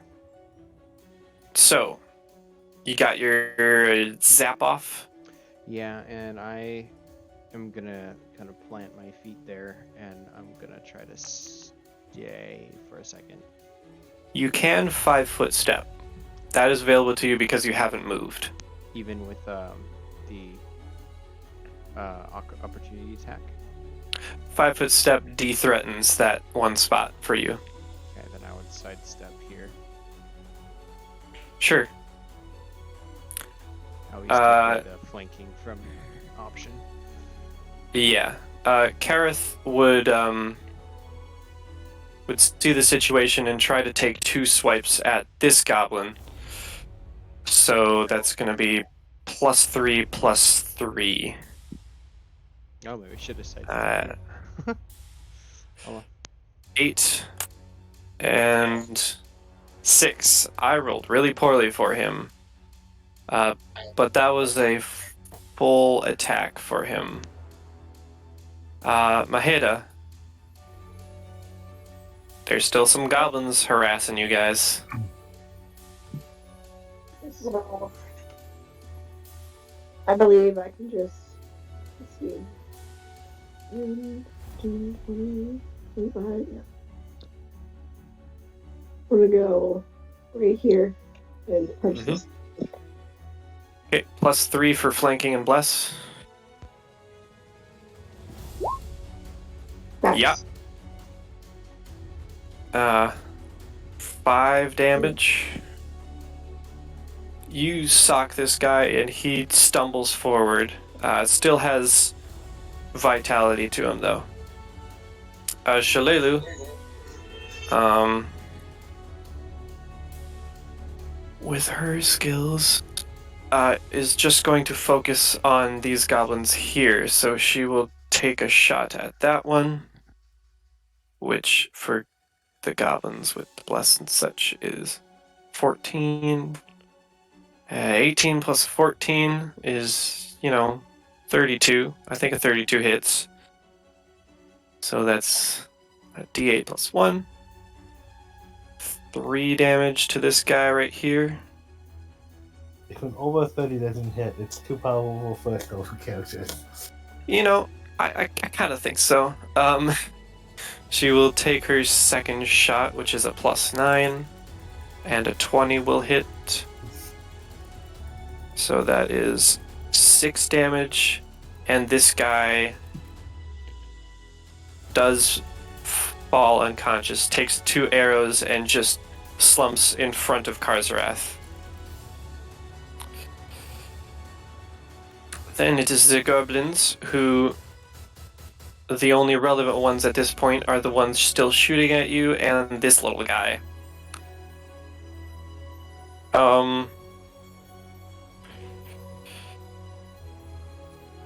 This goblin would turn around and try to slash Maheda so that he can run that direction. Oh, that's cocked. And that's a natural 1. And fails its dexterity. or reflex. So you know what that means. Melee fumble. Oh, yeah. His little dog slasher just shatters. It like loosely contacts your skin on the side of it and then breaks, and he's just left with nothing there, and so he runs regardless. Oscar, you can't actually make an opportunity of attack or attack of opportunity because you don't have a weapon and you are not proficient. That's Did fine. you have his dagger out? What? Didn't Oscar have his dagger out? I'm not Does Oscar proficient. have his dagger out? I had it out earlier. I never said I took it out at this place. Oh. So yeah. Oh, okay. I think that was at the hut. So and Okay. Oh yeah. Okay. So Kareth would get his attack of opportunity off first. And an 8's gonna miss. And then Maheda right after.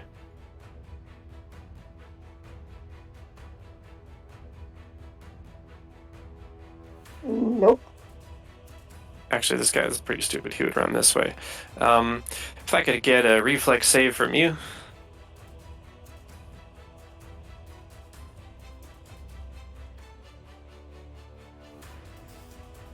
Yeah, okay, you're fine. But that's 2 swipes missed from this goblin. Karzarath, this dumb goblin just ran straight for the entrance that it knows about, and so that would leave you with an attack of opportunity as well, if you would like it. Let's do it. In its state,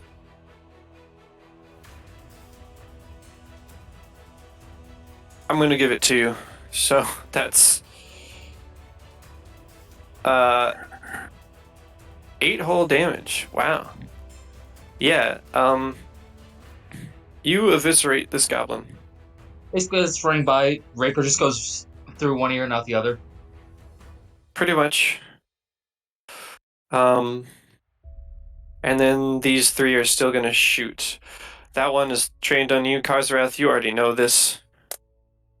And that's gonna be, I believe, an... Oh, no, it would be on this one.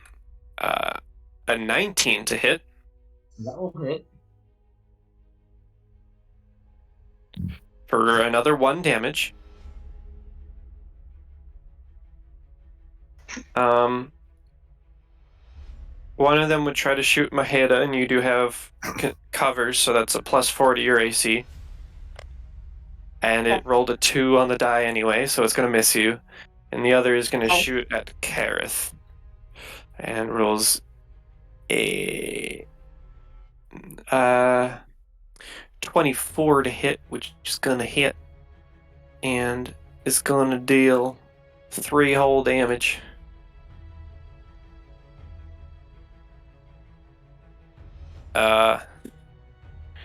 That pretty much ends the goblin's turn because they see you guys running and they have to deal with something. Kalar. Looking over his shoulder, sees they are not running. Stepping back till he can get his allies in range. Excluding the guy here. I don't want to heal him back to life. Mm-hmm. And so another healing room throws up into the air and channel energy. 6 D6 healings, everyone.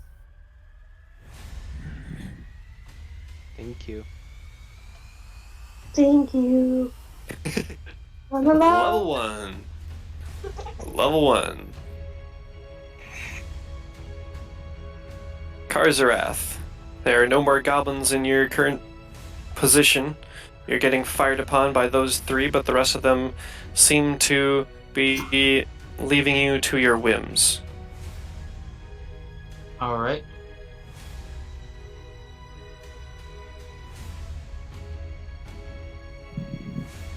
I'm gonna come to the base of their tower, and I'm gonna light a torch. It would be. This is the actual tower. This isn't there. This is an extrapolation. Goes here. This is 30 feet away from you. There's like these lines here. There's like the little line there that's kind of. Yeah. Okay. Yeah. Gonna get a torch. Sure. Going from grabbing the torch, setting it ablaze, and using it. Actually, because you have a bonus, or you have a base attack bonus of +1 or more, you would be able to retrieve it as part of your movement. Setting it and lighting it and setting it there, as long as you don't try to do anything too complex, could be part of one standard action. Is there a window here? Make a quick perception check with -4.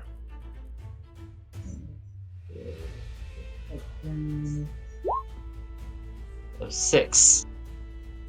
You might be able to catch it in one of the little folds, but it doesn't. You cannot quickly and effectively see a window within sight, within reach. Okay. Then I will wait for my next turn. Sure. Oscar. Oscar is going to. What are these goblins doing? Those goblins, a couple of them, or they keep looking over to see you, whether you're moving away or not, but otherwise they're like getting up and trying to tamp down the flames, which is probably hurting them a little bit. Okay, I want to run back for my backpack. Okay. So I'll go back running over here, like reaching down to grab it, and about to start running away after I pick it up. Okay.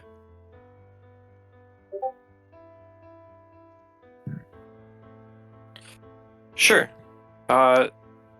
You can do that. Probably not a double movement. No, I wasn't, because it's an action to pick up, I think. Yeah. Okay. Kareth is going to valiantly stand next to Oscar. Readies his standard action as a move action to move with Oscar. Sweet. Maheda.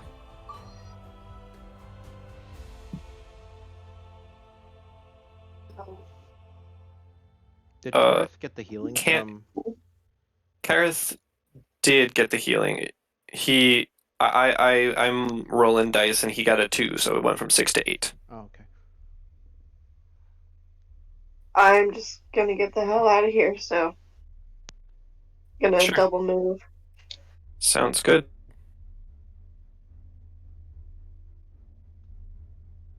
So I'd pretty much just be off. Yeah, next, so you'd be off the map. Shalelu is not going to stir the pot with these guys and is just going to fire at those still firing at her. So plus 14 plus 9, a natural 20, and a natural 20 for her. Jeez. He's rolling rocks. Jesus. That's times 3 for a composite longbow, so she's gonna deal 3d8 plus 3. Could still theoretically be 6 damage, so. Oh, that's a 4, a 7, and a 3, so that's 17 damage to this guy up here. Who is immediately impaled and killed on the spot. Shifts her attention to the other one for her plus 9 attack. And that's going to be a 24, which also hits. And deals 7 damage, which is still a considerable amount of damage. Gets him right below his throat.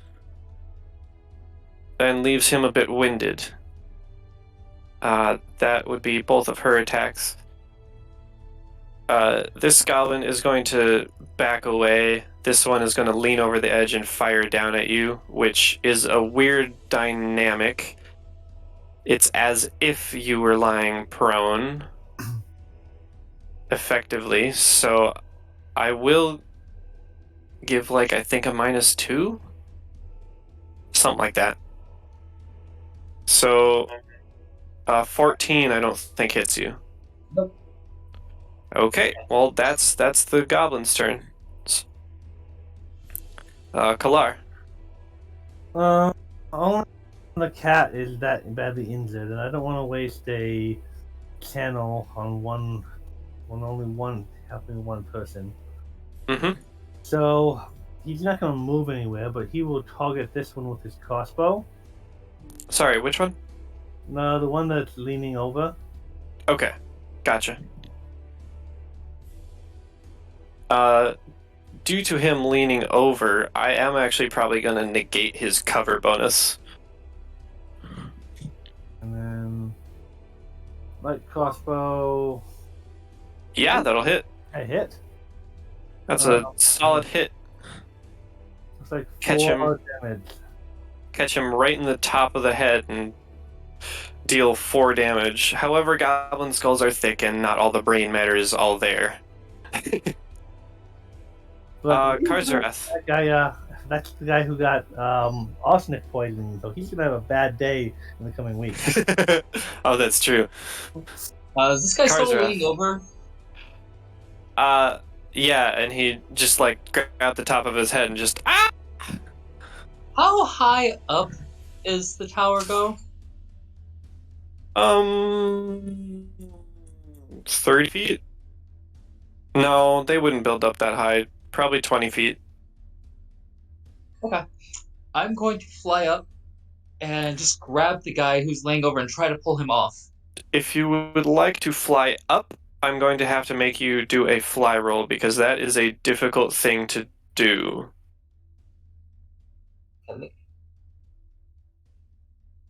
Okay, hold on. I gotta pull up the thing again.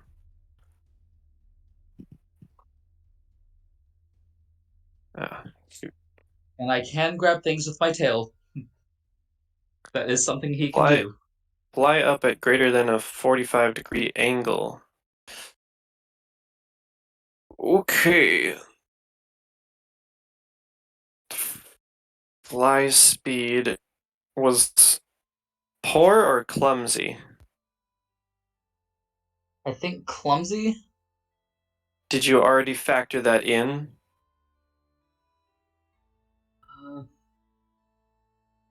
Either way, you flap your wings, but you are incapable of flying directly upwards. So you may not do that. Well, you attempted to do that, but that would have taken your move to attempt, and you are holding a flaming torch. Well, if there's a window where I'm at, I will roll perception for that, I assume.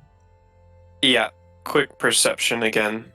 If you still want to do an action, you can take a full perception. Oh yeah, a 22 is gonna do you fine. You find a sizable chink in the area or in the wall there that does not consist of metal that you could like stuff the torch into. Let's do that. Okay, you take your action to do that. Your movement is spent. Your action is spent. That will be your turn. That's fine. Oscar. Oscar's gonna take his backpack now, and I will double move.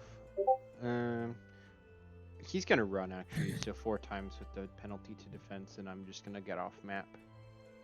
Okay. Kareth would take his regular move 5, 10, 20, 25, 30 to keep up somewhat with you. And then followed up by running off the map. Actually, no. He would still stand here and wait for Karzarath to get back. But yeah, Oscar's off the map. Maheda is off the map. Shalelu is going to continue firing at the one up there with a plus 14. 914 is 23, which is going to hit for 3 damage.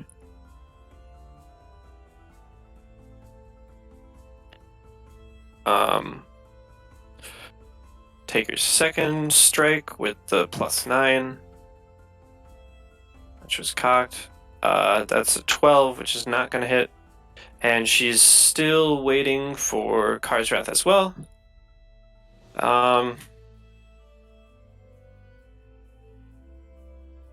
This goblin is going to notice you getting real close and step out. These, however, are going to back away, and it looks like this is the only one who really cares. So, Karzarath, this little guy is going to slash at you for a grand total of 4. But Yep. he's like standing proud and cheering as he goes to defend his place. Kalar.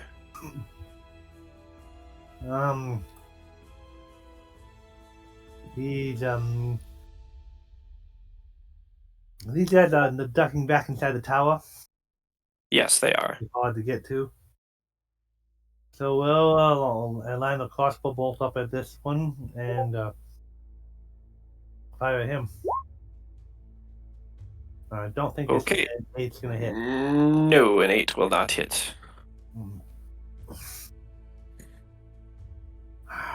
He's gonna just try to keep behind the tree and keep where if Karzrath can fly out and get into my healing range and stay with that. Okay, Karzarath. Alright. There's a goblin in my way. There's exactly one goblin in your way. And the guy from up above pulled his head back and doesn't seem to be attacking you. So then we'll do stabby stab. That will hit. That will not confirm. That will be 6 damage. Okay. You get a sizable hit into him, and he's about ready to run away. Oscar That is wasn't off that the map. 20. Yeah, I know. But the crit confirm was only a 12. Gotcha. A natural 20 guarantees a hit. It does not guarantee a crit. Gotcha. Karth is still waiting there, but doesn't quite have the health to run out and help against one goblin. Shalalu's gonna fire and mercilessly kill this goblin in front of Karzarath.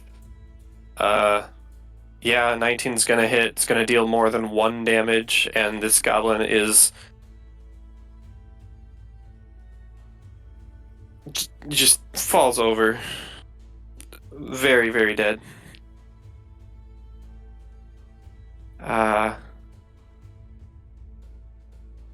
Pretty much Karzarath, what are you doing? I'm gonna put my rapier away and start moving. Okay, that will effectively be the end of combat because no one else is following and everyone will leave. And that will also be the end of our session today. That was incredible. I thought we were gonna die. Sorry, everyone. We killed Bad like plan. 4 or 5 guys. Well, I was just that Simpsons being just. well, I'll I see was the tempted to recording. just. I was actually tempted to see about from the tree flying up to the thing, like a cross fly type thing. Yeah, I wish we could have done more torches and burned it, but I think hopefully we did enough to kick this goblin tribe out. But anyways, I did leave a nice torch burning in the crevice higher up. yeah, I think we probably got minimum got 2 buildings. I will go ahead and end the recording, and we'll see you all in a couple weeks. Everyone, take care. Yep.